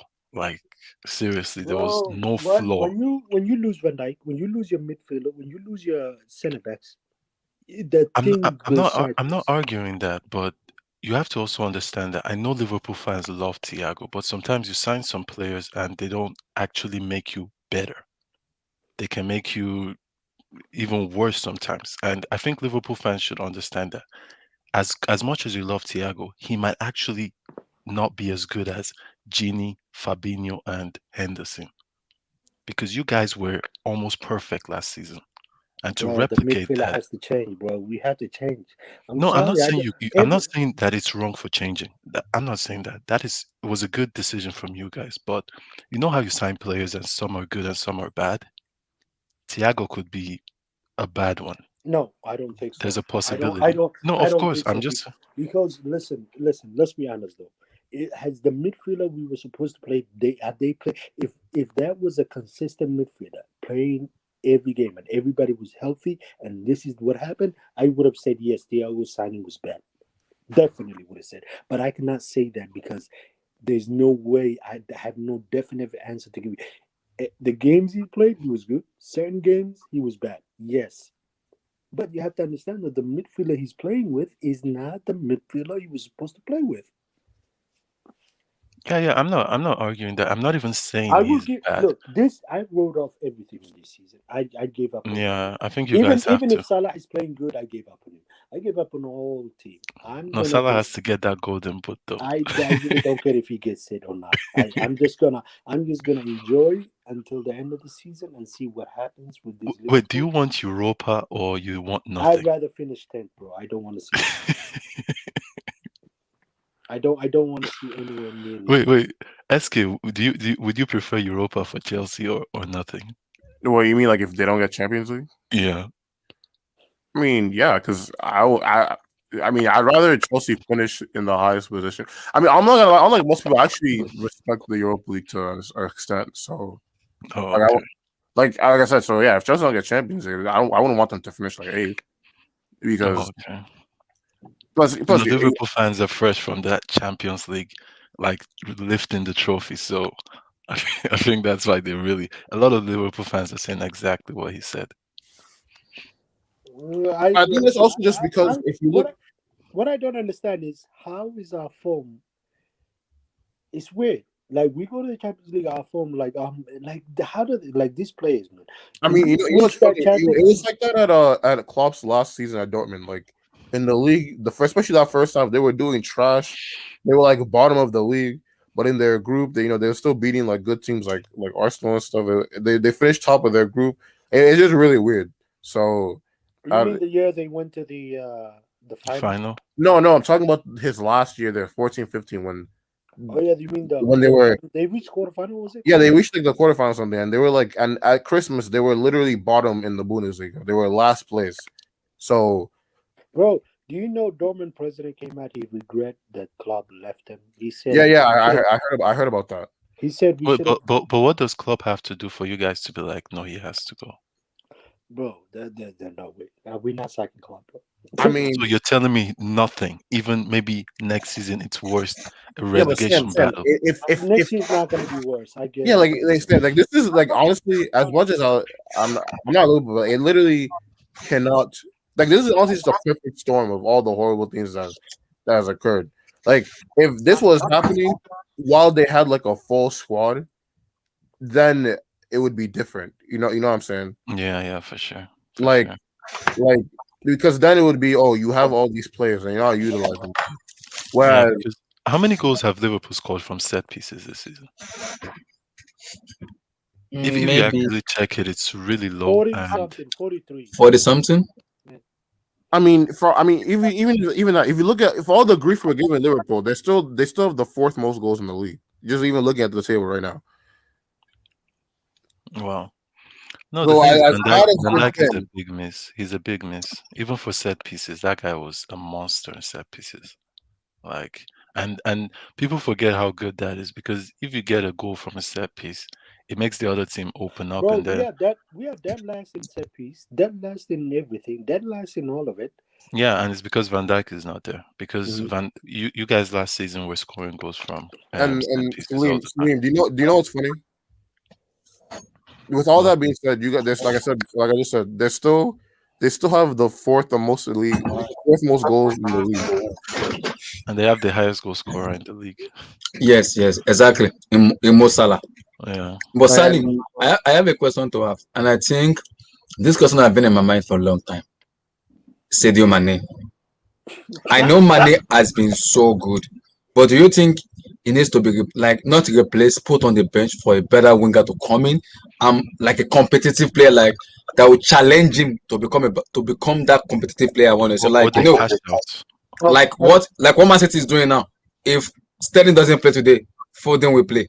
If Yep. Foden doesn't play, Riyad Mahrez will play. So they have like a competitive player that can put the player on, will make them like want to get better. I'm like I just want to give my all for this team. Do Yep. you think Salah Mane need that competitor in his place? That's a good question. You know what? I would definitely say yes. Yes, yes, yes.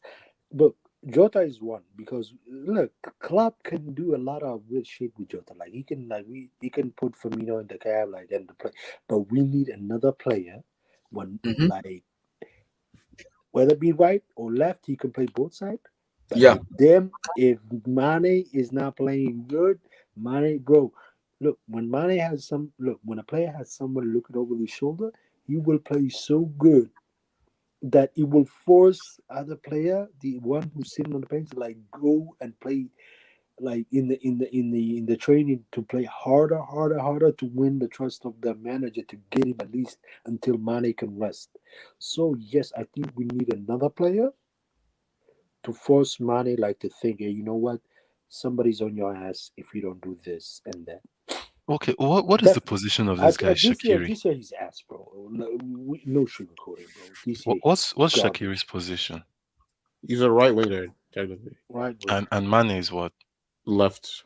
Okay, so you're telling me you guys don't have any like someone who can take over Mane? Jota can play left and right and No, left no, and Jota is middle. nah. That's just Jota is not a. But I don't think I he can think come. Salim, I think a player like let me see. But that's bad though. Sancho will want the Champions League. I would have loved Sancho in Liverpool, but he want to play Champions League football. If there's a way Klopp can convince Sancho can put Sadio Mane on the bench and keep him more competitive because Sancho is a creative player that will give opposition problem. That is a player that will give money that will make money like, whoa, this guy's coming. I'm benching me. Hell no, I need to be Yeah, but competitive. And like, I don't think Sancho has the kind of work rate Klopp would want. yes, Sancho has. I've seen Sancho play. Yeah, he has that work with. When you have a better manager who can coach a player, I can guarantee you he will show up. Sancho has that work rate. He has it. That's for me. People may say he's overhyped. Out of those young players, a player I would love to have in the team is Kylian Mbappe and Jadon Sancho for me because No, those two players have work rate. They have it. I don't know about Sancho though. I'm still iffy about that guy. I really want to see him in another league. I don't trust that German league at all. I you know like I feel I Mhm. could make it in that German league as a footballer even. That's how bad I rate that league. Yes, I don't think it's that but good. Salim, do you think Jadon Sancho could be that player that will put Sadio Mane on the bench, like make him more competitive? Yes, definitely. Why not? What do you think of I mean, because I don't think they'll be able to get, because I think Or we can get those the RB Leipzig the guy. Well, let me look. Okunku? Yeah. Okunku. Yep. He plays left. He plays left. he play Nkunku can play left, central, or right. He's very flexible. Versatile. Yeah. Call. Bundesliga player, Bundesliga Yes. tax. I'm not that for you. What do you think of what do you think of that Isaac Bamba from Lille? Borussia, what's his name? The other Borussia, not the Leverkusen. What's his name? Leon Bailey. Is it Leon Bailey? Yep. Core, you guys are good in Champions League and all that, but seriously, that league sometimes Wait, what I don't what trust the about players Isaac? there. What do you think of Isaac Bamba from Lille? Hmm. Well, Because because I mean he's more of a realistic option But than if you, but Salim, But this is this, this, can he compete with Mane? That's the problem. that's the point. But there's a player I have in my mind that I believe Liverpool doesn't want to spend too much. But if you can buy that player, I think you can rotate him on the left and on the right. Ismail Assar. No, you know I who mean I don't even? think he's better. I don't even think he's better. Oh, To be Wait, honest. wait. yeah, You yeah, know yeah, this yeah, guy yeah. that played in Bro, Fulham what, today. bro? What what do you think of I this think guy he's that Almost played better. in I think Fulham? look, I heard Yo, rumors Sam, like Sam, let me answer Sam, yo. Let Simon This, call. Let Salim finish, and I'll come to you. Let him finish. listen, I heard like rumor like we were Ismail Assar, like we were supposed to get him, but we pulled it out. And look, there's like Borussia Dortmund, Borussia Gladbach, Borussia Leverkusen, like two players we're looking at it, wingers, left wingers. Also, we are looking at some Premier League players, Mm-hmm. and I look, we are looking players. I think we will get him, but I don't know because the way Michael Edward operates. Because Michael Edward is like, if you think we will get this You won't get it. unexpected. Like this guy comes out. No one expected Jota, man. No one even looked at Jota. No one was Everybody thinking. was for Timo Werner. It was for Timo Werner. Yeah, it's like I really think Timo Werner was just a smokescreen for Jota. If I Hmm. look, if you hear, look, Rafinha is getting licked heavily in Liverpool, right? But Mm-hmm. I believe, but I believe he's just a smokescreen for Diego Jota. yeah. Hmm. I know for Neto. I think he's a smokescreen for Neto. Oh, for the Wolverhampton Wanderers boy. Yeah, What do you It's mean very by good. smoke screen? What do you mean by smoke screen? smokescreen is like, let's say, like you know how Warner was getting licked heavily. Liverpool are gonna get him. Yes, yes, yes, yes. Liverpool are gonna get him. And when 2 days later, 3 days later, Liverpool pulled it out, right?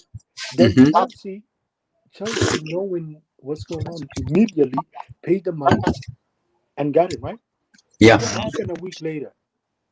Out of nowhere, Diego Jota. Diego Jota. Yeah.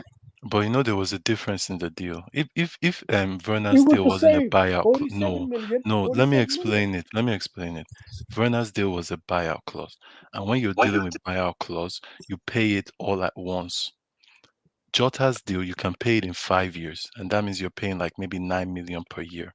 So there is Mm-hmm. a big difference, Yeah. a very large difference. Yeah, no, So no. for But sure, listen, with all this, wait, I'm coming. But with all this COVID stuff, I do feel that affected it because I doubt like Liverpool would really persuade a player because he did wait. He did wait to see if Liverpool would actually come up Mm-hmm. and be more serious. So I it's business at the end. You have your negotiation people there. You don't just let them go and meet players for no reason. And let's be real, if Werner was in this Liverpool team right now, I do feel it would be more potent, especially when it comes to your attackers, because Werner has one thing that people forget. He's a very dynamic player. He And scores he has goals work. He has and work rate. he also gives assists. He has work rate, and I feel in your team he would fit in better because you guys have more world class players that would Mm-hmm. actually his own game. Because if you compare it to Chelsea, it's more like babies. It's more like academy, academy grown ups with some papas like Giroud. So you can see that in I, Liverpool, you're I meeting didn't say players that, guys. I didn't prime. say that. Not me, not me, not me. You're meeting players in the prime. So that release, I think the buyout clause for Mm-hmm. sure affected Liverpool because it's not Jota, you're paying it yearly. It's less money by far than dropping 50 mil on the table at once. Yo, Sam, Sam, I yo, look, Sam. look. Okay. From what are rumors and all the things that was going, like the release clause, but there was a way like Liverpool was structuring to pay. I think RB Leipzig saw once they saw that, oh, we will pay the 50 million immediately from Chelsea, and No, that's when no, they but say, you know what? every release clause, you can't pay release clause in. That's No, why it's like that. You I don't don't pay think it in Liverpool. installations. I don't think Liverpool went into to pay the release clause. I think they just wanted to structure a deal, and RB Leipzig wanted another team to pay the release clause. It's You, not you like know, Liverpool. Liverpool remember will get. Neymar's deal. You know, release clause is actually you pay to the player, and then the player will give it to the Yeah, club. what I'm saying is Liverpool were not trying to like pay a release clause or for like half or anything.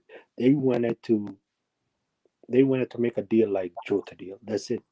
They didn't go there for like a release clause. They Yeah, wanted went there like that's they want to get possible.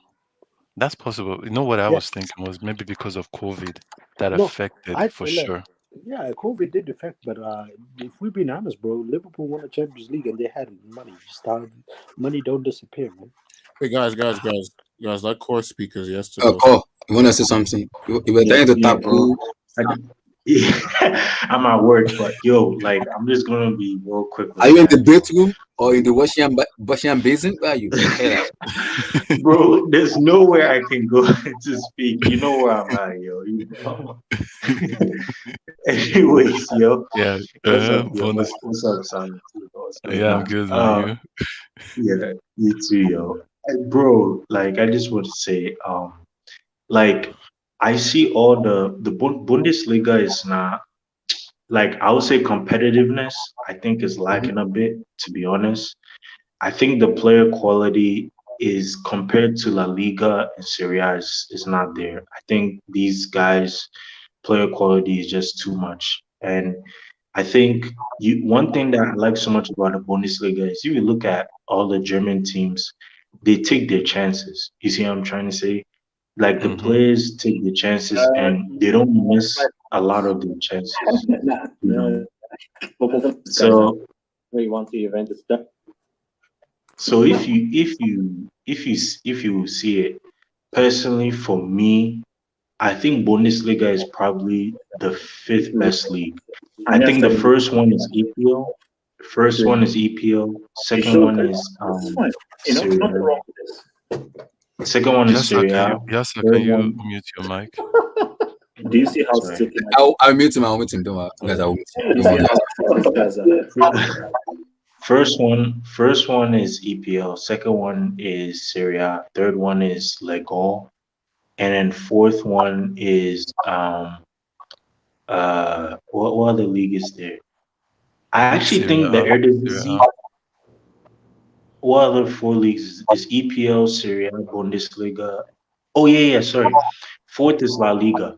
So it's Yeah, first EPL, second is Serie A, third is um, third is La Liga, third is La Liga, yeah, fourth is Ligue 1, and then fifth is Bundesliga. Yeah, because that's how I think the order goes based on player quality and competitiveness. I think competitiveness is more important than player quality, just because if it's really really tough for teams like the EPL. You're seeing teams like West Ham, you're seeing teams like Leicester, Serie A too. Now you're seeing Roma, AC Milan, all these teams really come back up to yeah, becoming the Serie A of old. So for me, like I feel it's I understand where you're coming from Bundesliga. I think they're lacking competitiveness. That's where I think is lacking. yeah. But entertainment-wise, I think Bundesliga is maybe the And first. entertainment, yes, and Yeah, yeah, also I think it's the first. high Yes, quality football at yes, its best. Bundesliga, yeah, I would give it to it. Yeah. for sure. I think the point of the If you want to Bundesliga. watch, What were you guys saying? no, no, sure, you go. Thank you. I was gonna say I think the problem with the league is the way Bayern have monopolized the league has gone to ridiculous. It's like did you know that before 2013, the most Bayern had won the league in a row was three. The Yeah, only yeah, yeah. so before 2013, the only time the most they were doing was three peats, and then now That's they're on true. eight. No, no, So like, that's true. that's such a big jump. So It's that really Yeah, means bad. that means that historically they should have someone else should have won the league already by at least 2016 or something like that. exactly. but you know So something, a lot of things go. It's Bundesliga is like the Champions League, and I'll tell you why it's like the Champions League.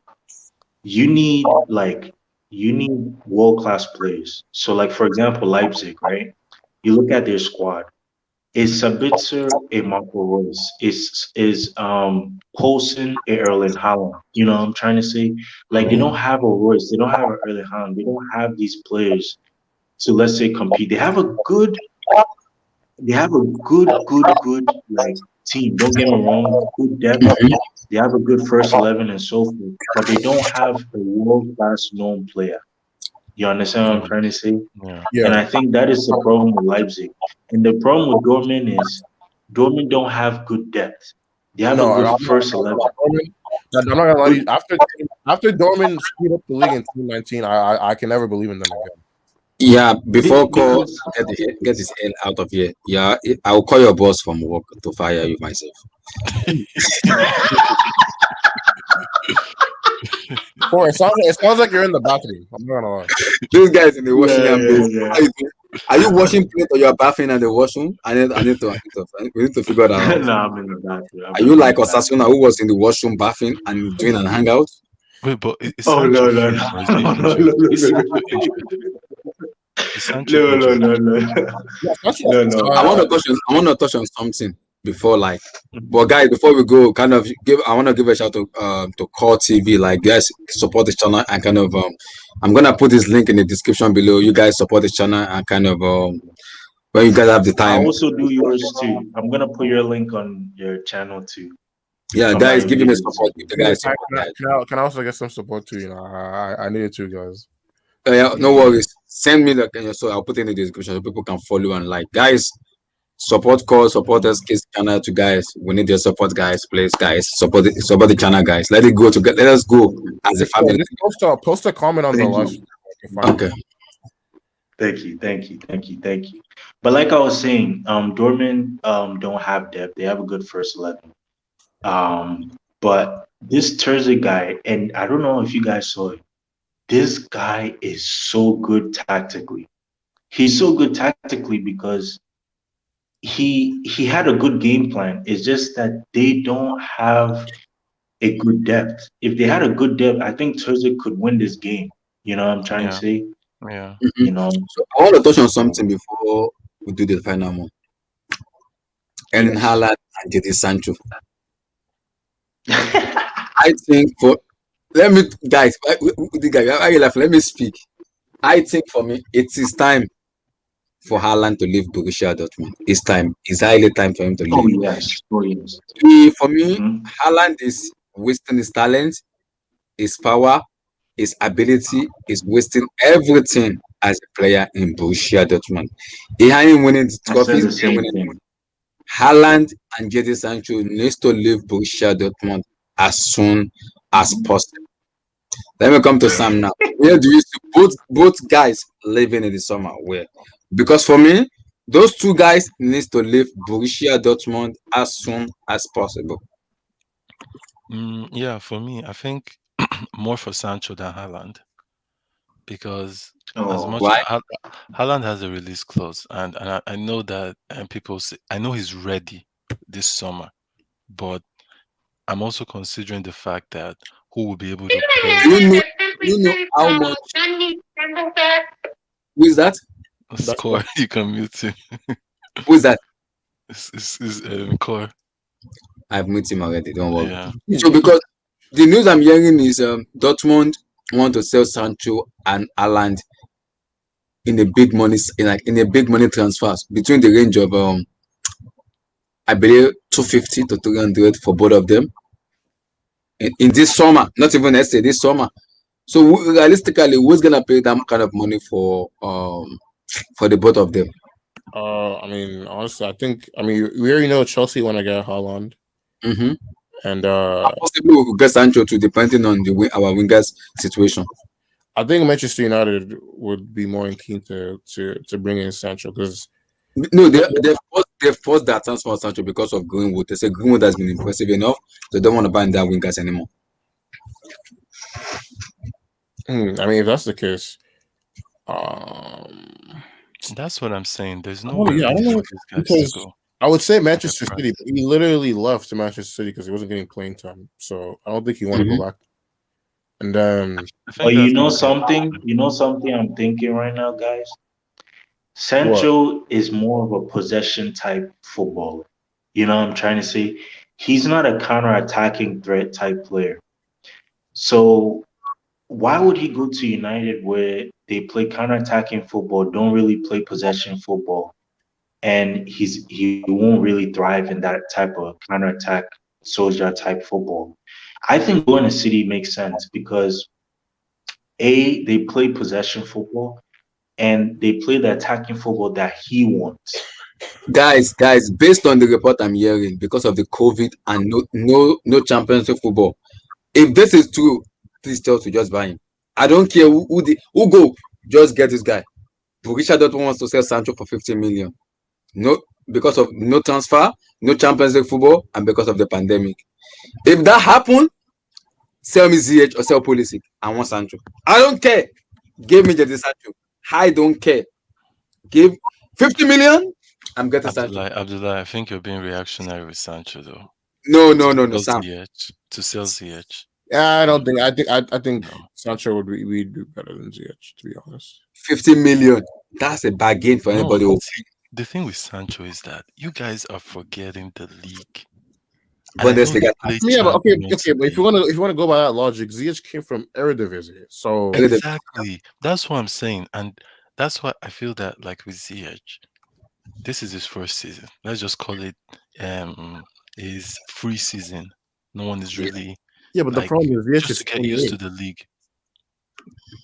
Just to get used to the league, and then next season hopefully he can get better, because that's the thing I think people forget when they say Sancho is that they don't put this whole adjusting to the league thing, adjusting to the low block, adjusting to the lack of space, adjusting to the higher quality of opposition, all these things. And I know Champions League is a different thing, but even Champions League, when you're playing the elites, and that's why you see Manchester United, especially last season, they thrived off playing big teams. Is that when you're playing elite teams like this, the space always turns up because You they know won't what? sit back; they'll attack you. Sam. You know what I want to do? Mm-hmm. Yeah. I'm going to go through the Bundesliga top scores of the last, let's say, since 2018, and we'll judge the ones that left the league, right? And we'll see what we think of them. Fair? Okay. Yeah. Okay. So in 2018, the top goal scorers. Okay, besides Lewandowski, the only ones that the top goal scorers that left were Kevin Volland and Pierre-Emerick Aubameyang. Mm-hmm. So, and I mean, Kevin Volland went to League On, which Sam, you said is a better league, and he's been doing decent for Monaco. I already know that. And then Aubameyang, I mean, besides this Yeah. season, pretty. I'd say overall he's been pretty good for Arsenal as a whole. You know what I'm saying? No, one of their Yeah. best signings in this decade, even I agree. I one agree. of their So best. 2019, the top goal scorers were okay. Again, Lewandowski. There's Paco Alcacer, who's admitted he's been a flop and back when he went back to La Liga, right? There's Hmm. Yeah. there's Kai Havertz, who hasn't been getting playing time, and then there's Luka Jovic, who didn't get any playing time at Real Madrid, Mm-hmm. He and then basically flopped at Real Madrid. I mean he was never gonna get ahead of It Ben. wasn't flop. It was Zidane. It was Zidane for me. Yeah, play. Yeah, plus once again, but yeah, once the dad came back, you know how he is about But people it's that. also Madrid. I don't even think it's Zidane. It's Madrid. Madrid don't really, apart from Vinicius and these guys, I'm actually surprised that they're allowing Vinicius and Rodrigo to actually grow up. Madrid don't do that, and he's playing a striker. And even you told me this, and that's very true. That's why I feel a lot of Chelsea fans give Tammy Abraham hate or are very harsh on him is because he's a striker, and as a striker, you need to put in goals. Like that's Yeah. your job. That's the only job Mm-hmm. compared to maybe another position like a wing or a fullback or a midfielder, where your work rate can be Mm-hmm. enough in some games. As a striker, if you don't score, that's it. So with Mm. Jovic, I think he flopped at the end because he did have some time and he didn't show it. And then And I think people need to understand about Jovic is thriving under space. You see, he's being given space in the Bundesliga against teams like Werder Bremen and all these guys because, again, he fits the system that Adihuta wants to play with him. You know what I'm trying to say? So if maybe let's say if he goes to a Dortmund, I can't guarantee him that he's gonna start, because there's Mukuku there, there's who's a rising young striker. There's Stefan Teets, who's a really quality striker there too. So yeah, I think Jovic, he just went to a league that didn't fit the way he wanted to play. They didn't give him a lot of space, and I think Yeah, that's the problem. and then the only other striker on this list that moved was Sebastian Haller, who started off okay for West Ham before he fell off, right? He flopped hard. Haller Yeah, flopped hard. and Like then But and he then came Crystal back. Palace hated him. Ajax now he's scoring goals, so he's Yeah. doing actually well now. See, Amando Broja in the Chelsea academy. This guy just left the academy and now he's playing for Vitesse. And this guy has like 10 goals. So that league, seriously, we have to put it on review. I mean, and last year none of the strikers that were there left. So pretty much all in all, so far the Bundesliga is like what 60-40 in terms of not flops Mhm. out of all the players I've named. So pretty much what I'm trying to say is that I mean, I'll try to defend it a little bit. I guess it's more so of a mixed bag than a surefire thing. Mhm. You know, That's the thing. And I For me, think we for have me, that's for me. I will because this Chelsea team just need a potent number nine that can score. We are creating chances, but we just need that number nine that can score that ball into the net. That's why my issue with Haaland is not about him we getting him. My issue is the money we're gonna pay for Haaland is gonna be way too much. And if Haaland eventually flop, I cannot this banter I can't take it. I have taken the banter of Kai Havertz. And it's still open on my face at the moment, and I'm taking the banter already. I have actually, yeah. Let me ask you that. So But if we're gonna go with the whole Bundesliga tax thing, then who's to say that doesn't apply to Haaland too? yeah, because the Dortmund already said if they don't make the Champions League football, they will say Haaland. 150 million plus the agent fee. Round it together is almost 200 on just one player, not even two. One, just I know, one. what I'm saying is, what I'm trying to say is that I'm saying if you're questioning how good the Bundesliga actually is, I'm saying how do Mhm. you know that doesn't apply to Haaland as well? Exactly. That's my issue. Exactly. That seems And I'm because worried and for about. because me with Haaland is that Haaland even I think he's gonna be a great striker in any league, but you will have Any to be patient. Just give him like a yes, 5 year yeah, window that okay, I give you this 5 years that you will be the best striker in this league. I think he can do that. But he will tear up the league. Haaland with exactly. But the thing Milo is Dunion. that Chelsea fans are expecting this guy to come in and be, the impact Diego Costa had. Mm-hmm. They're Yeah. expecting exactly that impact that you're scoring in almost every game. Like that you actually push us to the league. mhm. And I look at Haaland and I'm like, this is not fair for this 20-year-old boy. Because this guy is gonna have he's young. It's only normal, especially in a new league, in a new country. All those things they affect. Maybe he's with his family, he's not with his family. Like all those things affect. You need to give them at least 2 years Yes, but to based on the Listen, report I hear, mhm, based on the report I hear, and kind of people closer to Holland, it's like he's ready to go to any top tier club that he wants to put himself in that top tier club. Apart from Borussia Dortmund, that yes, the money they spent on me is well spent. That he wants to go there, but he's not gonna go to a club. He wants to go to a club that said, yes, you be our number nine, and these are the players around you will make you better. Because that's why I said let me. for Man City, I don't think it's gonna go to Man City. Because my problem with Man City is Pep doesn't play with a vocal, a physical player like Alan as a number nine. It doesn't. It's a tick tack No, bomb, bomb, bomb, no, bomb, bomb pass. Man City doesn't no. play. But so if you look at the way Alan play, Alan wants to be that face, that vocal point, that face. Like give him that ball, he will score the goal. That's what. That That is what I is said. why. Mhm. Yes. So this is why I'm gonna say this. Okay. This is why I think Real Madrid is the perfect place for him. Real Madrid don't But have. my issue with Real Madrid is this Jorginho Mhm. and Rodrigo can be the winger for Eden Hazard. It doesn't work that way. For That's class A for me. Those two of them are no, class but A. they have exactly. Benzema. They have Benzema though. And Benzema still Exactly. has 2 years. Exactly. Benzema will bench and Haaland will not start ahead of Benzema. I can guarantee you that he won't. He will not. Yes, but he can be eased in. He can be eased in. Or you don't Yes, think Haaland but is Haaland will going not to be. ease? Haaland wants to play. He wants to be that number nine. That's what I'm saying. It will be tough for Madrid to get him because he wants to be that vocal point. He doesn't want to sit on the bench. He said it. I'm not going to a club that I'm going to be on the bench. I want to go to a club I will play. I want to be that vocal point. He said it. I want to be that vocal for that But number nine. that's the thing. I think Abdullah, this point right here is the main thing about this Haaland is that is he ready to go to a club like Madrid that have Benzema that in the next for sure Benzema is not going to be there in the next 2 years, and then Yes. you will now have your spot, I or does he think want to go to a club that he'll be the number one right now? mhm. Right now, yes. That I think that's the club he wants to go to. Based on his I comment, he said he think wants to go to a club that will become the number nine, the focal point.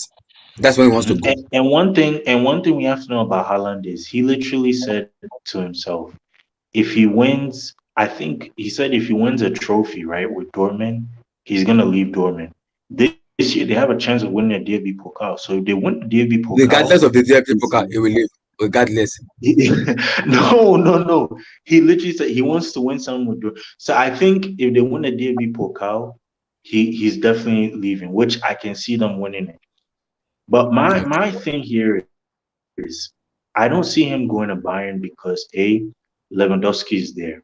I don't see him It's still staying in relevant. Dortmund because Dortmund, Dortmund, right? Let me tell you something. Dortmund isn't going. He's been saying Champions League, that he loves the Champions League in his post-match interviews. And guess what? Like Dortmund might not qualify for the top four, so they're not going to be in the Champions League next season.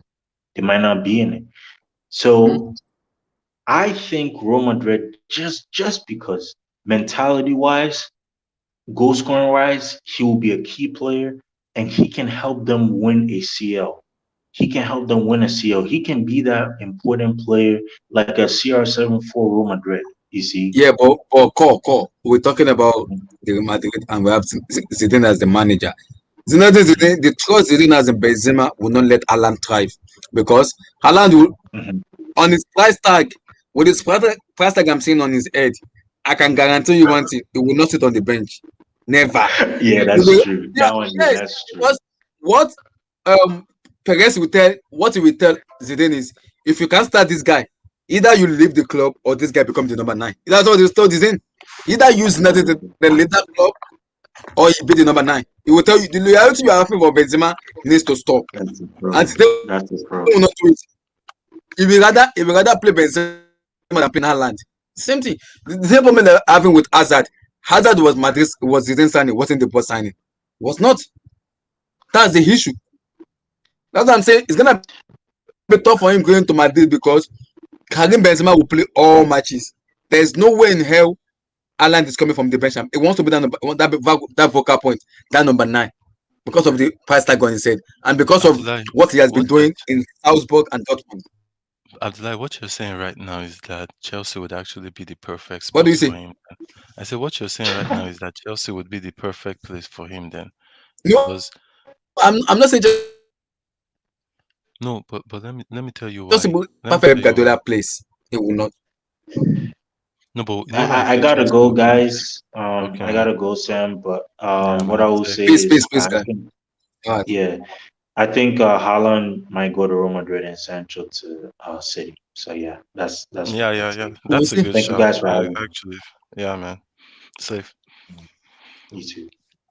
Yeah, Mhm. but the thing is that why I say okay, because if we look at, I think City would be the biggest place for him to go just because of the kind of midfielders they have. And I also feel people forget that Guardiola is very Yeah. he's not stuck to one style of foot playing.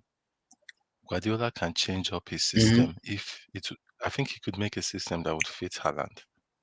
He has the Haaland, midfielders to do yes. that. He has the squad to do that. So, and also because Haaland's father was a former Manchester City player. So I think Mm-hmm. that move would be easy. And we know City have the money to pay for him. Yeah, So I think that would be but the problem is Pep Guardiola and Manchester City will not pay 150 million plus agents fee, round it up to 200 million for earning Haaland because okay, but who can pay Guardiola will be that? like, I have a midfielder now. Eh? Because Which club can Guardiola will pay be like, that? this is Guardiola's excuse. Madrid can pay that. No, Madrid can Perez pay can pay this that. with all this COVID. With I this don't know about COVID that. thing, Madrid can't do that. Madrid are financially not in a good place Man, I either. live in Spain. this COVID stuff is not as like it's affecting businesses on a large scale. Exactly. And And this Madrid are not they're not different. Well, is what Abdullah, I'm you afraid call. of because yeah, not because he's a bad player. Okay, can you hear me now? I Yeah. said Roman going all out for Haaland. As a fans, I'll be worried. Why? Not because he's a bad player. Why I'll be worried? Because he's a record signing. The pressure of EPL. Hey, Chineke, man. For the The next pressure in 2 3 EPL will be on Alan, and he's young. If Alan flop, how? You know the thing with EPL, they will even stop calling him Haaland. They'll start calling him by They'll the Eric. name of the call price. him Flopland. Flopland. The banter I have on Kai Havertz hasn't left me at all. All fans in the world are coming at me just because I said Havertz German is a better diesel. player than Mason Mount. I'm already getting the banter already. German Zaman, diesel. exactly. So another record signing comes into Chelsea. We are in trouble already. We are in big trouble. Big one. Not even small. Big. That is my worry with Alan. The price tag on his head is even getting me worried. Getting me worried. No, but that's the thing. I do feel that City can pay for him. I actually believe City can pay Mm-hmm. that money. If Exactly. especially with Aguero leaving, I think Haaland would be Yeah. a perfect replacement if you are looking for that kind of quality and But also I've the seen age. I've seen Alan play in Champions League and in Bundesliga. I would love to see him in Chelsea just because of the player we have. Yes, people may say it's flop. I would love to see how Tuchel want to implement his system because they asked Tuchel, I think in the Newcastle match about and in Haaland and in life he said every club in the world would love to get Haaland, but it's a Borussia Dortmund player. I do not want to talk about him. If you want to ask me that question, he needs to ask Magana Ganaskia and the owner. He said it. The question is not. I'm not going to answer that question because it's a Dortmund player. He laughed, which shows that there's an interest in him. So that I need this player. If you look at the way Chelsea Yeah. play, what we're lacking is just a vocal number 9 that can score goals. That's what we're lacking. Abdullah, Someone look that at can this just come in and comment score here. goals. Abdullah, look at this comment here. It says, who does Chelsea get if not Haaland or Sancho? That's another thing because this Haaland guy, I think Haaland will choose his club. You know how Where's the Hazard comment? chose. Where's- You know how Hazard chose his club when Chelsea won the Champions League because Mhm. everybody were ready to buy him. That's how Yes. good he was. He won the league with Lille, and he was the wonder kid. You know when you talk about wonder kid, then Mhm. Hazard was that guy. And because Mhm. Chelsea won the Champions League, he said, "I'm going to Chelsea." Yes. Haaland is going to be the same thing. I think Oh, any it club that depends he on who finish in the Champions League, but I who win the Of Champions League. course, now Hazard would have never come to Chelsea if we Chelsea. didn't If they don't win that, yeah, that's true. because we didn't qualify for Europe. Okay, let's say Everybody wanted let's him. just say by luck or by fluke we win the UCA. The UCL land coming. Yes, 100%. Wow. I swear, if we win this Champions League, he will look at this squad and say, no. Because let's be real, if this Chelsea squad, Because I think people rate a lot of German people they rate Tuchel a lot in Germany. They call him the second coming of Pep Guardiola. So him coming to Chelsea be like that manager there you can go can play with him. He's a very good manager. He will fit a system around it that will make you look better. Because people rate Tuchel a lot in Germany. They rate him so highly in Germany. They call him the second of Guardiola. Abdullah, do you rate Tuchel? I rate Tuchel, but my problem with Tuchel is my issue with him is I still want to see him do it like in a full season. You get what I'm saying? Like Yes, in a yes, full entire season. How can exactly. he galvanize that team together? If Tuchel galvanize Chelsea together and win the EPL next season, give that guy life contract. I'm saying it right now. I am saying it because that is what for the last how many years? Like is it 2 to 3 years? We've not won the Premier League title. Okay, but you see, SK wrote Isaac. This is my thing with this Isaac guy. I don't think he's better than Tammy Abraham. Yes, I think exactly. Tammy Abraham is a better striker than He's a him. better striker. Mm-hmm. And Tammy Abraham is used to the league. He's used to English football. All Yeah, those things. I would pick Tammy and Tammy. because the report I'm hearing is Chelsea wants to sell Abraham for 55 million. So West Ham, Aston Villa, I believe, two European club. I think AC Milan and I think I'm not sure the last person that want to buy him. They want to buy Tammy Abraham. So Chelsea are selling so many players in the summer and making money. Emerson out of the door. Ariza Balaga possibly going because we wanna go for Donnarumma. Two. Jorginho may leave because Manchester is going back to Italy. That's three. So many players are going that Tomori is going to AC Milan with 28 million euro on his head. Zuma is going to. So that's like 5 players already in the team that out of the door, you're gone. So we can easily get money to kind of balance the book in terms of the player we sell out and the player we get in. Yeah, especially with Tammy Abraham Mhm. and also maybe yeah, They I mean could because maybe sign Emerson, Silas Emerson, Emerson is you Wamagita. won't get you won't He's get What kind much a of name is this? he's a player. He's a really low key player. He plays for From where? Hoffenheim. No, not Oh, Hoffenheim. Sorry, no, Stuttgart. Wamangituga. He, Gituka. because the person was asking, "Oh, who should they sign if they don't Oh, sign?" okay, yeah. No, I was just throwing out. I was just throwing out names. He's having a good yeah, season. yeah. Mm. That's the thing we have to realize too is that there are not a lot of Yeah, there's not a lot of people to sign. Yeah, There's exactly. then really I not. think I know the reason why Chelsea wants to go for Alan this year. They want to put their eggs in Alan this year. I know the reason because we know Roman is not satisfied. Roman is not. We know the owner we have in Chelsea Football Club. He's not a satisfied owner. That man wants. If you give him 100%, he'll tell you give me 120. And If you even give him 120, look at this squad. Look at this Chelsea squad. We have Giroud who is 34. yes. We have Tammy Abraham who is 23. Mm-hmm. And we both know that Giroud has highest. I give Giroud one more year in this level of Mm-hmm. Champions League. I might be wrong, but that's Yeah. just what I feel. I give Mm-hmm. him one more year. And Tammy Abraham, we all know Tammy Abraham needs like 5 years to maybe be, and it's a maybe. He might then Because be if Chelsea wants to sell striker. Abraham and say okay, because based on the report is they want to try to give Olivier Giroud one more contract and go all out for Haaland. If they get Haaland plus Giroud, maybe like okay, Haaland you be the striker, Giroud coming Because like second half. the problem is besides Holland, I can't think of a young striker that's really There's Exactly. not. better That's the than. reason Chelsea want to put their money on Haaland, and I can understand why they're doing it because I think Roman wants to win the league badly this year coming.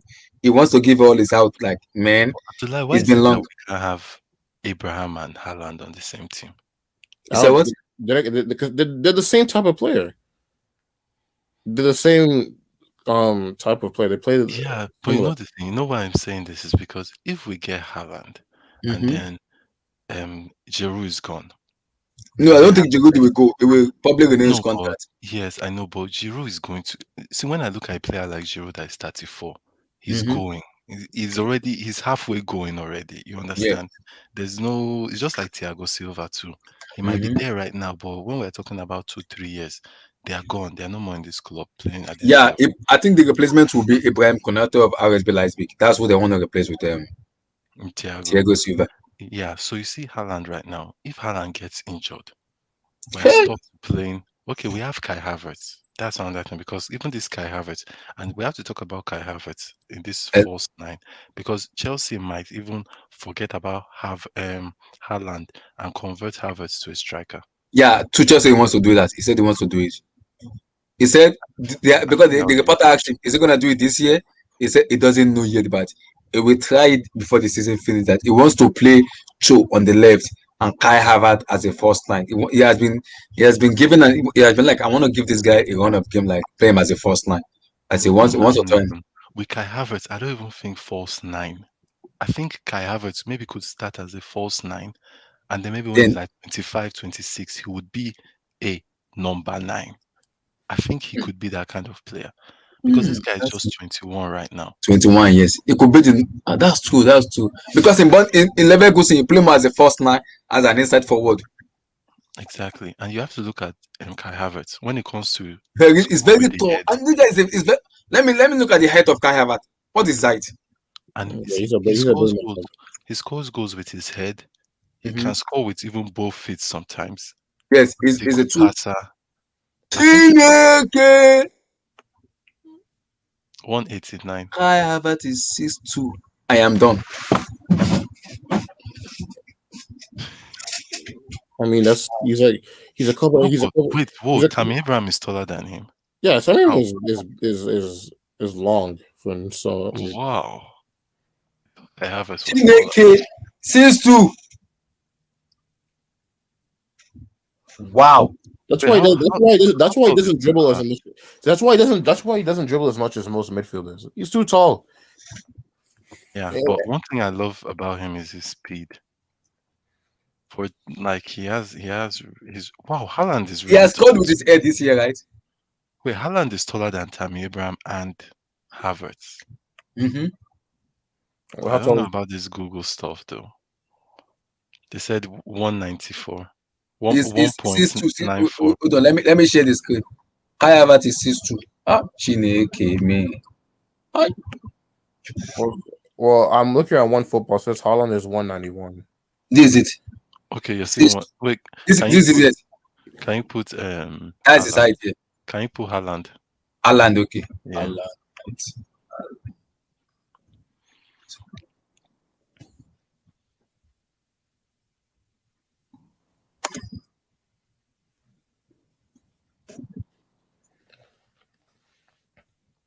6'4". That's what I'm saying. Haaland. Oh, No, no, wow. how 6'4". tall how tall is that guy though? Wow, 6'4". 6'4". Wow, this guy is built for the Premier League, sha. 6. And Roman needs to get this guy. Yo, But yeah, on Kai Havertz, It's I do trouble. think Wait. How tall is Abraham? 6'2" or 6'1"? check Abraham. Haaland is 6'4". Is the guy? Is a Abraham is lie. This close guy's to not 20 that. years of age. He's not 20. I cannot believe this guy's 20. I disagree. 20 years of age, 6'4". I disagree. I disagree. Who? Wow.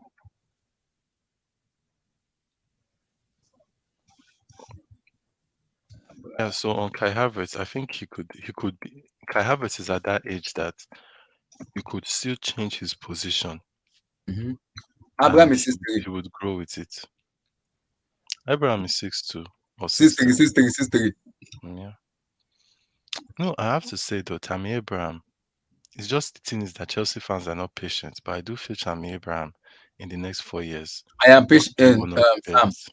I am patient with Abraham, but my problem with Abraham is he gets into a position and he pisses me off when he gets to a position Oh, Abdullah, let because me ask you this his about position. Drogba. Drogba Mhm. at the age of 23. I know we talk about age and all this, but Drogba at the age of 23, and I'm not saying Tammy Abraham better than Drogba, but let's just compare it. Drogba at the age of 23 was playing in Guinap or something. That's like Mhm. second division in French league. Diego Costa at 23 was on loan to Royal Vallecano. Yeah, that's true. Tammy Abraham is playing at Chelsea, a top six team in the Premier League. So I why mean, did Chelsea? Why is Chelsea want to sell Abraham? Hmm? Why do you want to sell Abraham then? Because my issue is you want to go for Haaland and sell Abraham. I think they're only going to sell Abraham if they get Holland. I don't think they're going to sell him if they don't get him. Yeah. Yes. They would be stupid not to do that because, especially with Tammy Abraham's goal return, and even Yeah, and I think Abraham and his representative have kind of because I was hearing they want to renew his contract, but because of Haaland transfer stuff, he has told his reporter to stop renewing his contract. yeah, that's the thing. Now he has to like. I'm not. I don't. Feel, I think Tammy is ready to fight for his position because Tammy Abraham knows that on a top, only maybe if you are playing for Tottenham, but Mm-hmm.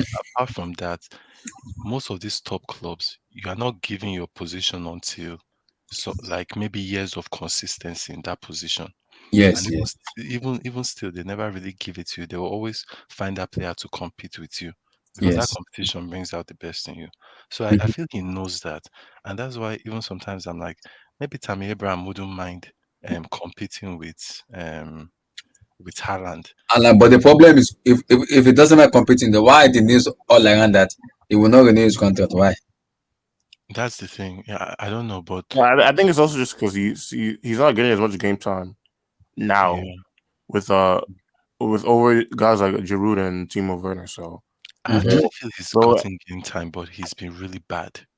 So if you can't, yeah, so if you can't even get over them, then he's definitely not going to be given a chance if Haaland comes in. The thing is with this Tuchel system, again, we have to talk about our strikers because let's be real, under Tuchel, our strikers look worse.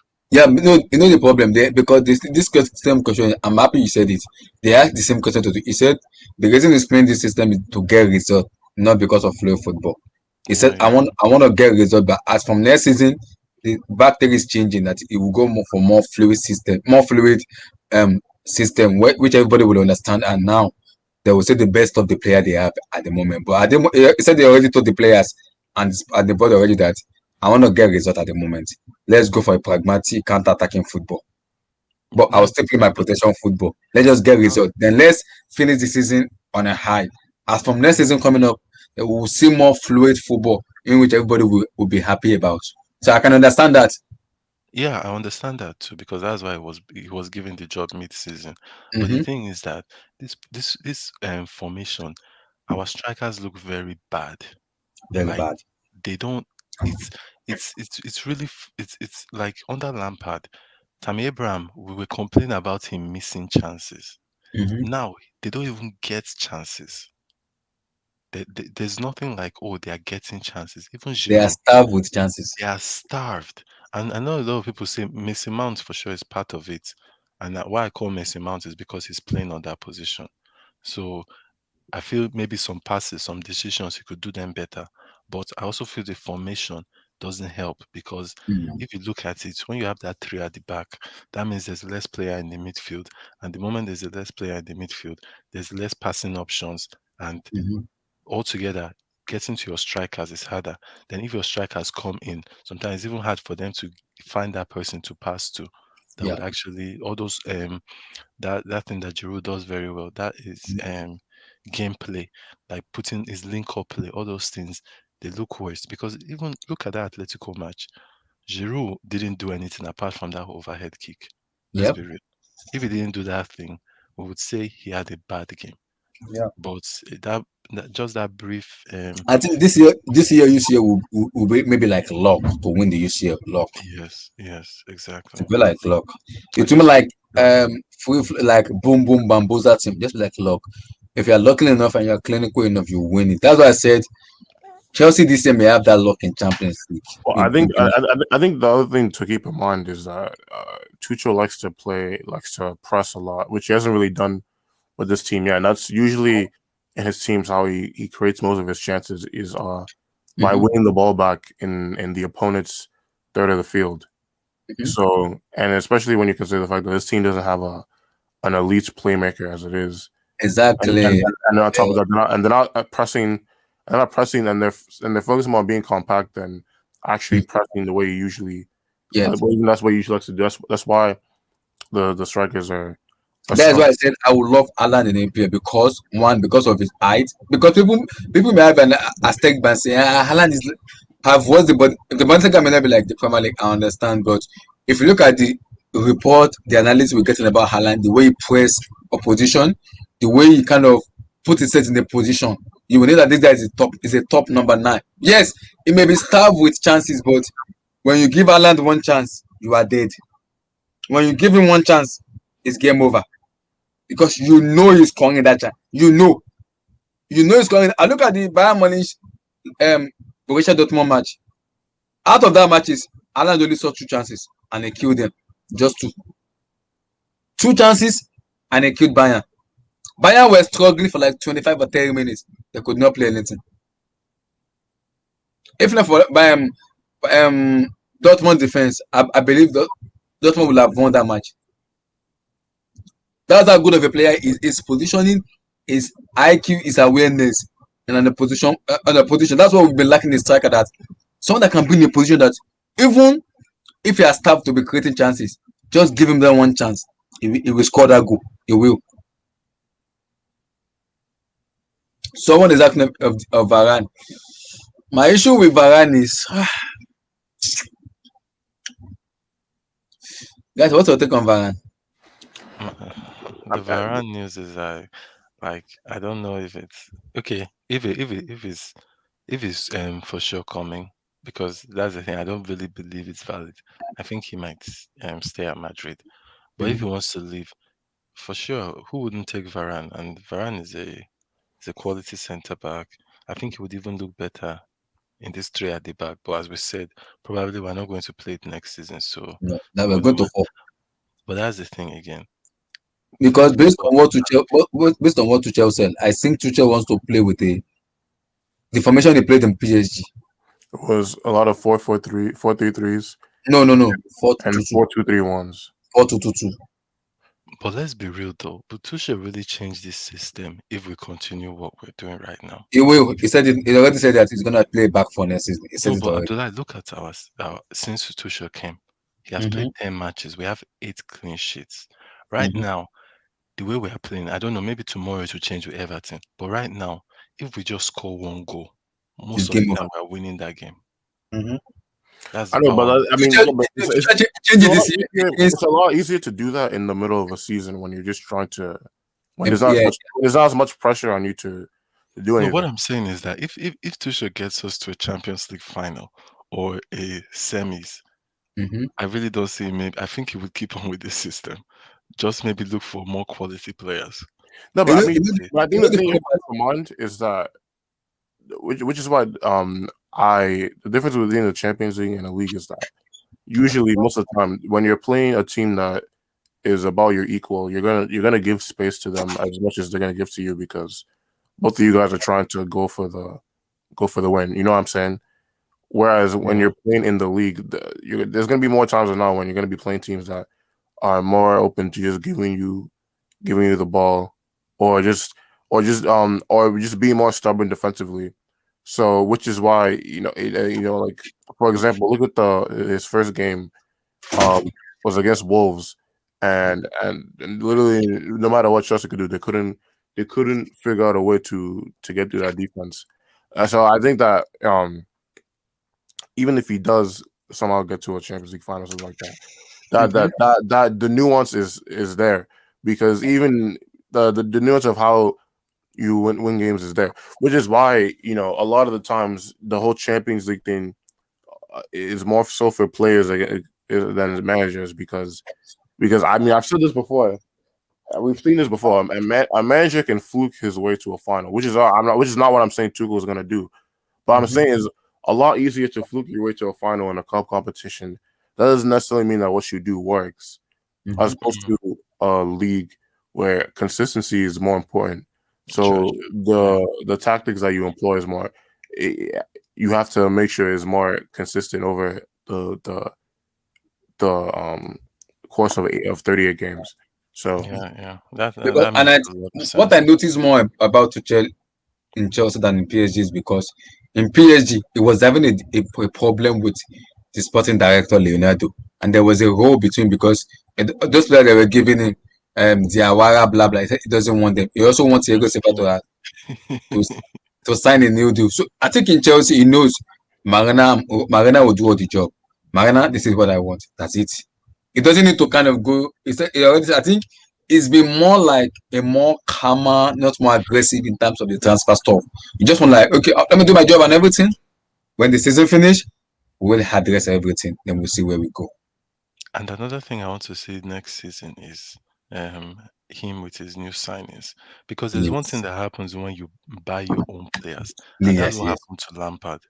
Because last season, under Lampard, if we're going through a bad run, Lampard would change the formation, bring some other players in, Yeah. remove some other players. But this season, I noticed that because he brought his own players, he was more um stubborn to keep them in the team and more Yeah. he had more faith in them like, oh no, I'm going to keep on playing you even though you're not on form right now because Yeah.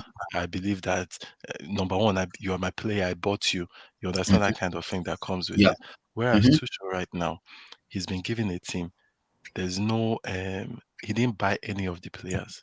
Yeah. So he doesn't really have any have loyalty. that Know more about them. Yeah. like he doesn't have that he doesn't know more Freedom. about them, and also he doesn't have that because when you make a decision sometimes there's this is even psychological, you want to prove yourself right that you made that Hmm. the right decision. So I feel Yeah. like Lampard, that happened to him this season a lot. Because Exactly. I was Because surprised Lampard didn't change formation sometimes when we were on bad runs.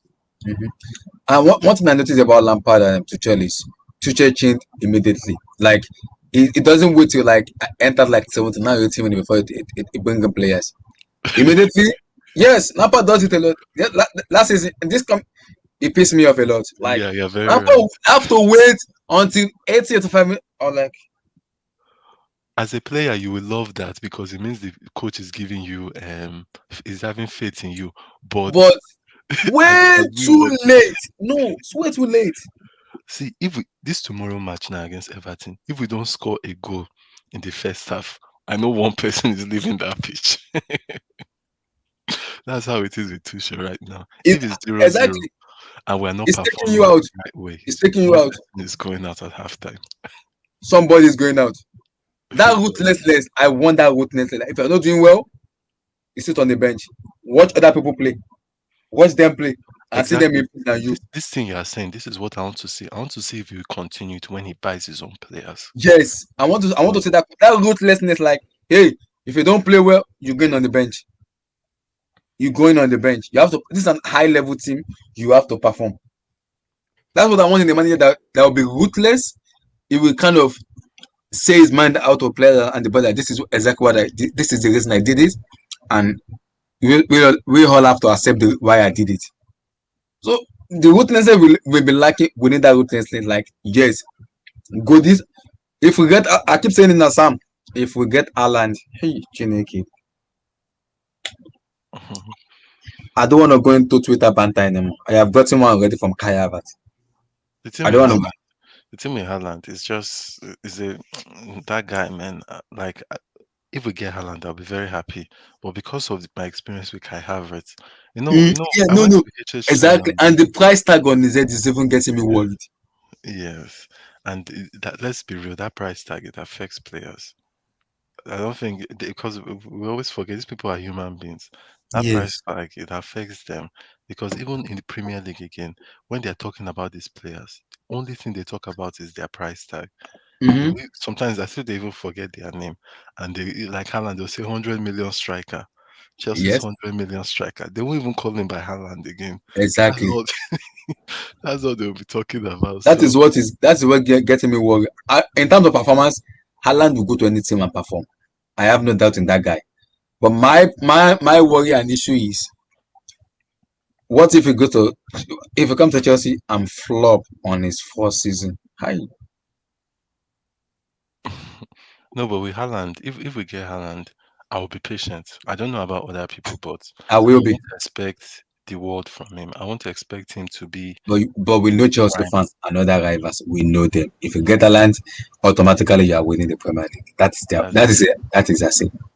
Yes, that's what they do with ZH now this season. And see, you're even talking about Haaland. For me, what I expected from ZH and what I'm getting right now, wow. I expected so much from ZH. I know I You expected so expected much from this. I expected so much for Kai Havertz, but no, when I I remembered didn't expect his that own much. boy, and I gave up. I didn't expect too much from you know why I expected so much from ZH is that ZH is a player in his prime. Technical And player, yeah, and we played who can against do something from ZH. nothing. Exactly, and ZH destroyed us. That home game that we won 4-4. Let's be real, it's because they got two red card. Yes, But I It was Hakim Ziyech show. It was Hakim Ziyech show. Like he destroyed us. And even in the Champions League, if you Abdullah, go and watch his match against Madrid. Yeah, See what this guy I did to did, Madrid. I Like did. top teams. See what he did to Valencia. Like Mhm. this guy was something else. So Mhm. I I expected think more from Ziyech I and would love to try to do it. You should play Hakim Ziyech more as a number 10, not more as a winger, more as a number 10. Like have a right winger, maybe like Cho or someone else play as a right wing, play a left wing, maybe like try a 4-2-3-1 or a 4-4-2. Like make Ziyech as a more of a creative player, as in the middle of the park, not in the wing. Because if it's in the middle, he can see the winger and he can see this number, the striker in behind him. It's easier for him to just pass because he has that experience. Oh, trust me, I've been advocating for him to play in the middle since like freaking October. So Exactly, playing him in the middle. Like I want to see him play in the middle. The place Matt is playing, we're shouting about decision making. play Hakim Ziyech there. My Let's see. problem with I know he has that Everton, pass. I know he has that pass. He yeah, has it. but my problem now is that this Premier League, there is no space, and I'm looking at him in that middle. I feel that's why Lampard was playing him at the wing Yeah, because look naturally at the the way wing Bruno gives Fernandez more is playing. space. Fernandez is playing as a number 10, but Fernandez, we know Fernandez, everybody knows when you get out Fernandez, he's automatically. But you know what? Fernandez is very smart. He doesn't stay one place, he move around. Yeah, The Fernandez. same thing. Yeah, Fernandez isn't really like Fernandez gets assists, but he's not really like a playmaker midfielder. If that makes sense. Mm-hmm. He, But like the thing with Fernand, he gets his assists through running around in the box and finding people, but he's not the guy that's like okay if the team's like if the team is like if the opposition team is like parking the bus and we Mm-hmm. need someone to unlock them with that one killer pass. He's not the type of player to do that. Mm-hmm. but even But with Ziyech is the kind Fernandez, of I player that think can do it. Ziyech can do it. who's a better passer, Fernandez or Ziyech? Ziyech for me. Yeah, I say No, Zach. I would say Fernandez. And seriously, even this Man City game, when I watch this guy, and I can see why United have been so successful with him. When it comes to the moment the ball reaches Fernandez, He knows who to pass to. He knows. He exactly. knows. I've not seen. I can even say he's better than Kevin De Bruyne at that. I'm not saying quality of pass, but it doesn't matter where Fernandez is. He He always knows who to pass to. Yes. and I, he I like gets that them. in him. I like that in him. He gets them most of the Mm-hmm. time. And Most of the time, yes. even he said it in his interview that it's not his fault that sometimes they don't score when he gives them. And sometimes even those positions he gives it to, you need to be a quality player that quite all right. It's not like everything is done for you. You still Mm-hmm. have to do your own work. But Yes. my problem with ZH is that I think ZH might not be able to pass in tight spaces. That's my Mm. problem. And I don't think he has that in him yet. He might develop it, but I don't think he has that right now. That in the middle of the park where most of the players are, and that's why Lampard was playing him on the wing because in the wing you're only dealing with one wing back Yes. at most, or maybe another defender that will drift wide. But that's why you Mhm. see Rich James was always overlapping to remove that one of the wingers so that he can have more space. But Yeah, in the middle, exactly. I might be wrong because I'm not I might be wrong, but I feel in the middle he doesn't have that quick decision making that Decision the making. Premier League demands. Mm-hmm. Exactly. So last, let's just go to prediction for tomorrow. What are we going for? Man, we need to win that match tomorrow. I don't. I already told SK. I don't care how we win. I don't care. If look 1-0, I don't care. I do not care. I just want a W. I don't care how we win it. Me, I don't care. I just want to win that match. Honestly, I'm very scared because Everton are a very inconsistent team. Sometimes they play like a top four team, like the second best team in the league. At other times they lose to Fulham at home. So pretty much I have no clue what tomorrow. I have no idea. I think that what they will do is they will mostly attack us, which is going to suit us very well if they attack us. Because Everton are very capable of switching their game plan. So See, I'm sometimes Yeah. not even exactly SK.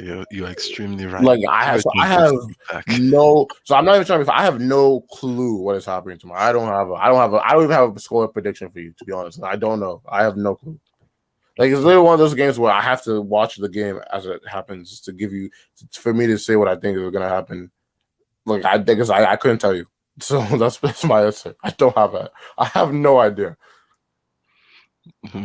For me, exactly. Because you know one thing with Everton, Ancelotti is not that like he's not stuck in one style. Yeah. Everything could come tomorrow and pack the bus. Yes. Like if they feel that's the way to do it. So Mm-hmm. the only thing I'm relying on is I have to say with Tuchel, so far I've been okay with the way he mixes things up. And that's one thing I like about him is that no one really knows what he's going to What's it do. gonna do? Yeah. Even with the fans, we don't know. You might be Mm-hmm. surprised you'll see Pulisic starting tomorrow. Quite very unlikely, but but and you might see Cho. You understand? So and Mm-hmm. you might see Rhys James because they are a very physical team. So Yeah. we don't really know who it will be. We only know the We may back see three. Thiago Silva tomorrow, and I will I not be see surprised. Thiago Silva exactly because Thiago Silva kind of seems ready. I even think he's been ready. It's just that Christensen has been playing so well that And they I, don't I want know to. why. I know why Tuchel says he's not 100% ready. It's a lie. It's just because Christensen has been playing very well, so he doesn't want to spoil the chemistry and the And even momentum. rush him Yes, he sometimes. doesn't want to rush him. Yeah. Yeah, just let's like there's not But do that much anybody see coverage. Tuchel playing the back four before the season finish? I No, see him doing it. I see Tuchel playing the back four before the season finish. He may do it. I see him playing it. I don't I know can which see game him he's only gonna play it. doing it if we lose 2 games in a row. Hmm. If we lose 2 games in a row, or 1 game, I can see him maybe changing it. But if we keep on winning, he is not changing it. Oh, So wow. if maybe Everton beat us, Mhm. then No, he honestly, might that is change it. literally the type of game Chelsea to lose on Yes, like a it is. random like one It is. zero in like the It is. 77th minute. Exactly. That's like if Because you see, the Liverpool match is even more scary than the Everton match because we know Liverpool is gonna come back because we know they believe in halfway, but we know as Liverpool they want to show themselves, but they lost just because of what the way we play. Now Everton is more physical team that they will go at you no matter what you do. They will go, and that's why I said I would love to see Thiago Silva because we know how good Dominic Calvert-Lewin is good on his heading Yes. the ball. Yes. Yeah, so I would Exactly. love to see what's called Thiago Silva coming and orchestrating that defense, telling them where to go and letting them know, hey, you stay here, you go this place, you don't stay here. That is a leader I want to see in that team because him in that team can tell the defender when to go to, and he understand he can easily read players' decision making immediately. He can read them I because if you hope look at when Silva plays, those we miss those passes when you see Silva plays. There's some passes Silva pass from the back to opposition. You see that wow, what a pass! Our defender doesn't do it. They don't. that's the thing. I think this game will be the biggest test for Christensen because we know Christensen is a good defender, but the one thing that people talk He about lacks. Christensen is that physicality. Yeah. That physicality is his problem. It's almost like his kryptonite. The moment And he's that on and that on the experience, team, they got not even physical, is experience. yeah, experience. But even I remember our last game under last season under Lampard against Everton, Mm. that they were on their worst form, Mm-hmm. and then they won us 3-1. yeah, And and Yes, exactly that with game they some bullied us. random manager that literally Exactly, never managed before. exactly, Ferguson. And the thing was that it was Zuma and Christensen defending, and they bullied them. They like that game. I've never seen the both of them just were making mistakes. I think that was the birth of Calvert Lewis' career. We literally made Calvert Lewis' career that day because he scored 2 goals, and after then he didn't stop scoring. So yes, the thing is, the thing is that tomorrow's match they have Richarlison who is on hot form. They have yes, Calvert Lewin, and I don't even care if James doesn't play because they beat us without James on the first yes. leg at their home. So anything can happen. And even Iwobi, that guy, I don't know. Whenever he plays Chelsea, he turns to prime CR7 and starts moving Mm-hmm. around and just I don't know, maybe because he's a For former me, Barcelona boy. I think for me, it's all about the confidence of the player and how they'll perform with the pressure. They came out against Atletico performing very well. That's one of the biggest tests I want to see, and we did it very well. Also, against Liverpool, they showed the world that yes, we can compete against Liverpool. Now Everton, Atletico will mostly go pragmatic. We know, but now people may be saying Cabello. I think Pickford may be the biggest kind of savior for Everton because it's a very good shot stopper. But he's We short. have to Pickford. He has small. You know, I'm saying he's short. He has small arms. Mm-hmm. So that's so if Chelsea if they have their shooting boots on tomorrow, then I think Yeah. Yeah, they and can get a few hopefully goals. Mason Mount. You know, let's even talk about this thing of Jorginho taking penalties. I think Chelsea have to stop it. I really think Yeah. we have to No, I stop think taking Tuchel. No, Tuchel. I think what Metaman said. Tuchel told them is, if you have a penalty, he doesn't care. He said, if your player knows his confidence to take it, go and take it. He No, but doesn't care. normally they have penalty takers, Yeah, and I do feel when that everybody knows Timo Werner is a penalty taker. Even Metaman said it. He said Timo is the penalty taker, but at this moment, because of his form and everything, he's not confident enough to take it. They all know it's Timo Werner. Everybody knows it's Timo. Yeah, but All even the players Timo, knows. if Timo is going to take it, I think Timo should take it. Messi Mount could take two, but I think we have to stop Jorginho from taking penalties. Only if all those guys are missing, Mhm. because penalties gives you confidence. Yeah, because they literally asked Timo Werner against, I don't know when they get a man. I think Newcastle.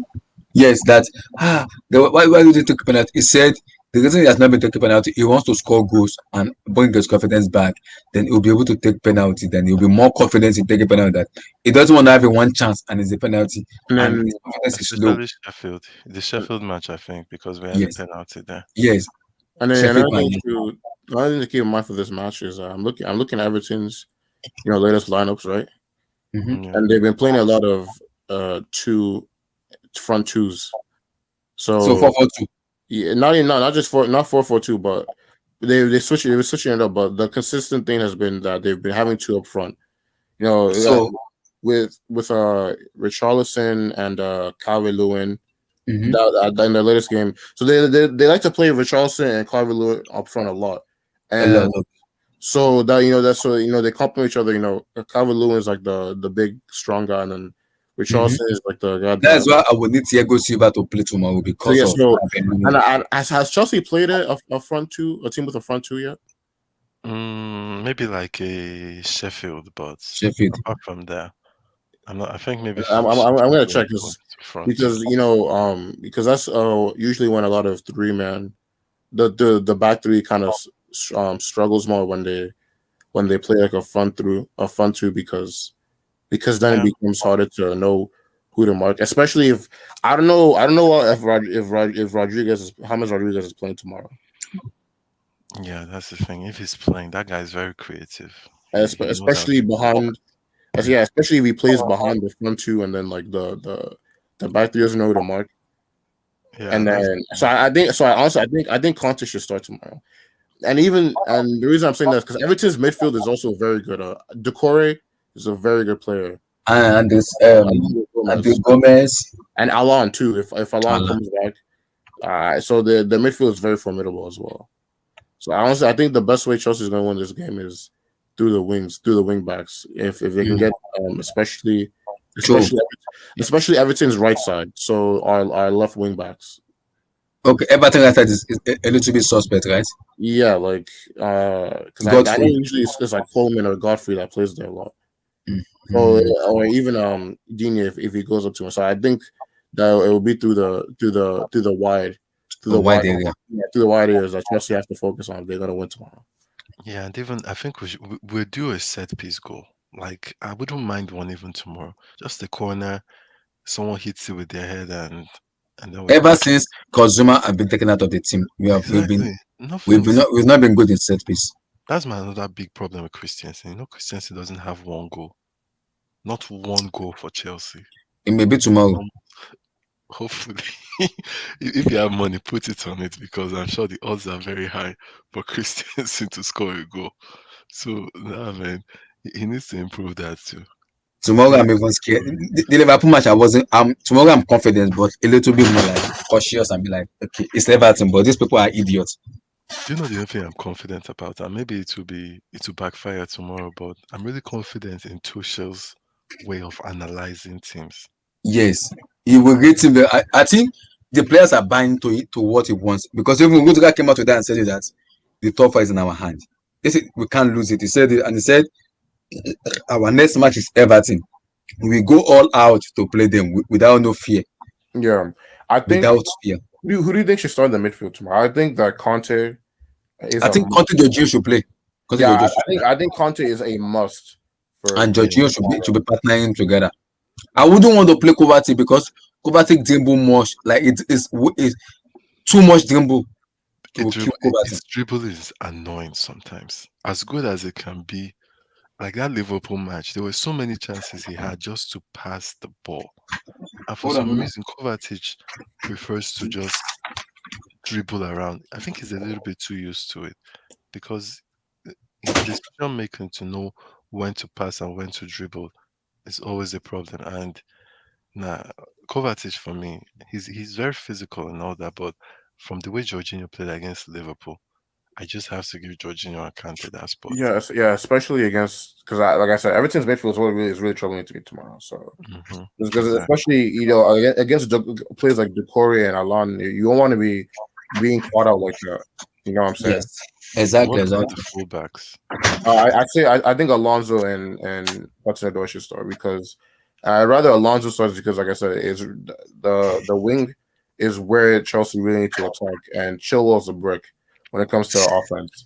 So I don't think he'll be able to, especially and because the problem with Chilwell is the only thing he's really good at is crosses, And he's and defending, and he's a better defender than he's a Marcos better Alonso. defender than Yes, Alonso. But and his my speed.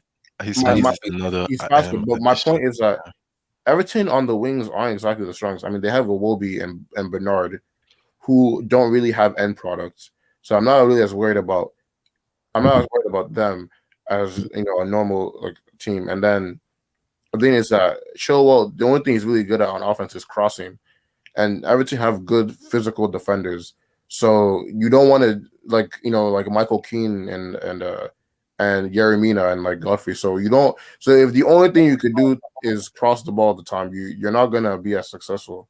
So I yeah. think Alonso is better at creating more intricate attacking And sequences. even just being a goal threat, because Exactly. Mhm. I'm more happy if Alonso is behind, like waiting for a shot and all that, Mhm. than Chilwell because he scores more. Yeah, Exactly. and I think Everton will be much worried on Alonso than another player because they will know this guy can just pop on anywhere and just score goals for you. He scored against them, even he has record against them. So Yeah, yeah, he has a better record against them. yeah, that's a good shout. And then the I'm other even side, worried because if Everton go on a counter, I need Chilwell because Chilwell is more fast and he can recover very faster than Marcos Alonso. That is what my problem I is know, but because that's why I'm saying Conte should start tomorrow yes, because that's because my biggest because problem. especially because I think Everton's gonna concede possession more, so it won't be as They bad. won't fight with the possession. They won't try Mhm. to get a lot of possession. And tomorrow the way we start against Liverpool, I wanted to start like that against Everton. Yeah, but Go out the thing is fast. Everton isn't gonna play as much of a highlight. Mhm. Exactly. Which is why uh, you can get away with playing Alonso more. But I trust Tuchel to figure out their weak point for me because he will find a way to analyze that game. I'm like, okay, this is where they lack. This is where we're gonna go at them. Yeah. Because one thing about him is people call him laptop manager. He gave all his coaching staff a laptop. Like you need to, especially his assistant. What is his name? That's what is his Zolt. name. Zolt. That guy can analyze Um, any team in the. He will analyze like teacher said is his number five. That his communication with his assistant is second to none. That guy will be the one to tell Tuchel right back is the weak point. Let's go there. Just tell the player go on the right back. We will kill them there. Then they will go there Do you think Giroud should play tomorrow? honestly, because of the way. I wouldn't mind him playing tomorrow. To be I honest, wouldn't mind, but I would love to see Kai Havertz play. Reason in the first night, reason is because he has that pace and he has that awareness and positioning. So Everton will be like, yes, they won't want to play an high line, but they will be more cautious because if they score first, they will come out. That is where Kai Havertz is there because he can pass that ball. Have been finding a player in the final third that can actually make a pass, a final decision. That is why what's Kai Havertz. funny? I'm looking at Everton's results throughout the season, and a majority of the teams that they've lost to have Mhm. played with two strikers up front. Mm. I mean, I don't even know if Chelsea. I don't know if Chelsea really have the the ability to pull that off. But that's just what I'm noticing. Outside of the two Manchester clubs, it's But most of the teams. in a way, we actually do play with like two strikers with this 3-4-3 because in a way, you see Mason Mount drops to a 10 position, and then you have maybe Giroud and Werner up top, and sometimes it could be Werner dropping into a 10, and then you have Mount and Giroud up top. So I think that's something they could Yes, um yeah. So honestly, yeah. So work on. I think they could maybe get away with starting Werner and Giroud together. Yes, exactly, exactly. Because literally, I'm looking at the results. Literally, all like a majority of the teams they lost to outside of the Manchester club is all all use a two striker formation. Wow. So we could see a 2 striker tomorrow then. It's possible. Yeah, it's Yeah, possible. yeah. And the thing with Kai Havertz is, I think Kai Havertz, Tuchel is going to be very patient with him and just use him as an impact sub. Yeah, that's what he's been doing. He's been very patient with him. Sometimes he starts him, sometimes he doesn't. Like he's easing him into the team, Yeah. getting him to used to the For way. the Liverpool match, he was used for time wasting.